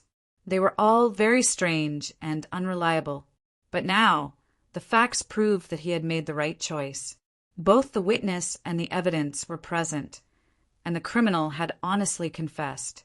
Naturally, this was an ironclad case that could be explained to the villagers. Roth was quite pleased with his own judgment and couldn't help but thank the adventuring team members. By the time Roland recovered from his depression, the 15 silver coins he earned from solving this case had already been used to pay for today's sumptuous dinner and 2 weeks' worth of hotel fees. Although it still wasn't much, this was already the largest amount of money he had earned in the past month. Unlike epics and legends, real adventuring teams were like this. This was especially true for ordinary adventurers in the relatively peaceful Central Plains. They would spend most of their time running errands like helping Charlie's family find a dog or helping young Ridley deliver a love letter. Rather than calling them adventurers, it would be more accurate to say that they were a group of hired temporary workers. Some people became adventurers in order to have an exciting life as an adventurer. However, it was actually quite rare for a Dragon Slayer quest to slay demons, and it also had a high requirement on strength.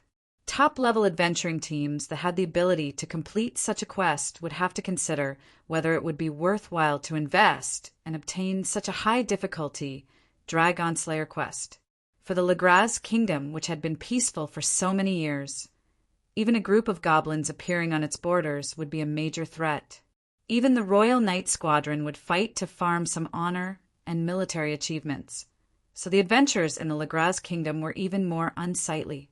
Any mercenary or adventurer with even the slightest bit of ambition would consider going to another country to make a living. Of course, if the adventurers and mercenaries were in an area where the flames of war never stopped, the adventurers and mercenaries that were even stronger than the military. Adventurers would grow by fighting against monsters every day, and some would even dare to accept combat quests. There were even quite a few mercenary kings who became true kings. Just relying on commission would obviously be insufficient. Most of the adventurers' income still depended on the spoils of war from quests. There were quite a few adventurers who would steal from their enemies and eat their employers.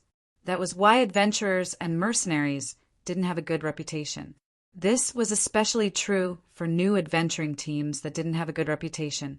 That was why most adventuring teams would try to accumulate their own reputation and reputation. Even slightly higher level quests would have requirements on the adventuring team's level and reputation. Not just anyone would be able to accept such quests. Old Bob had chosen the Silver Coin adventuring team, which had no reputation at all, because this type of murder case between farmers was destined to have very little profit. The small town would also be able to offer pitifully little commission. Large mercenary groups and veteran adventurers wouldn't even be interested in such a thing, which was why he had this group of youngsters try it out.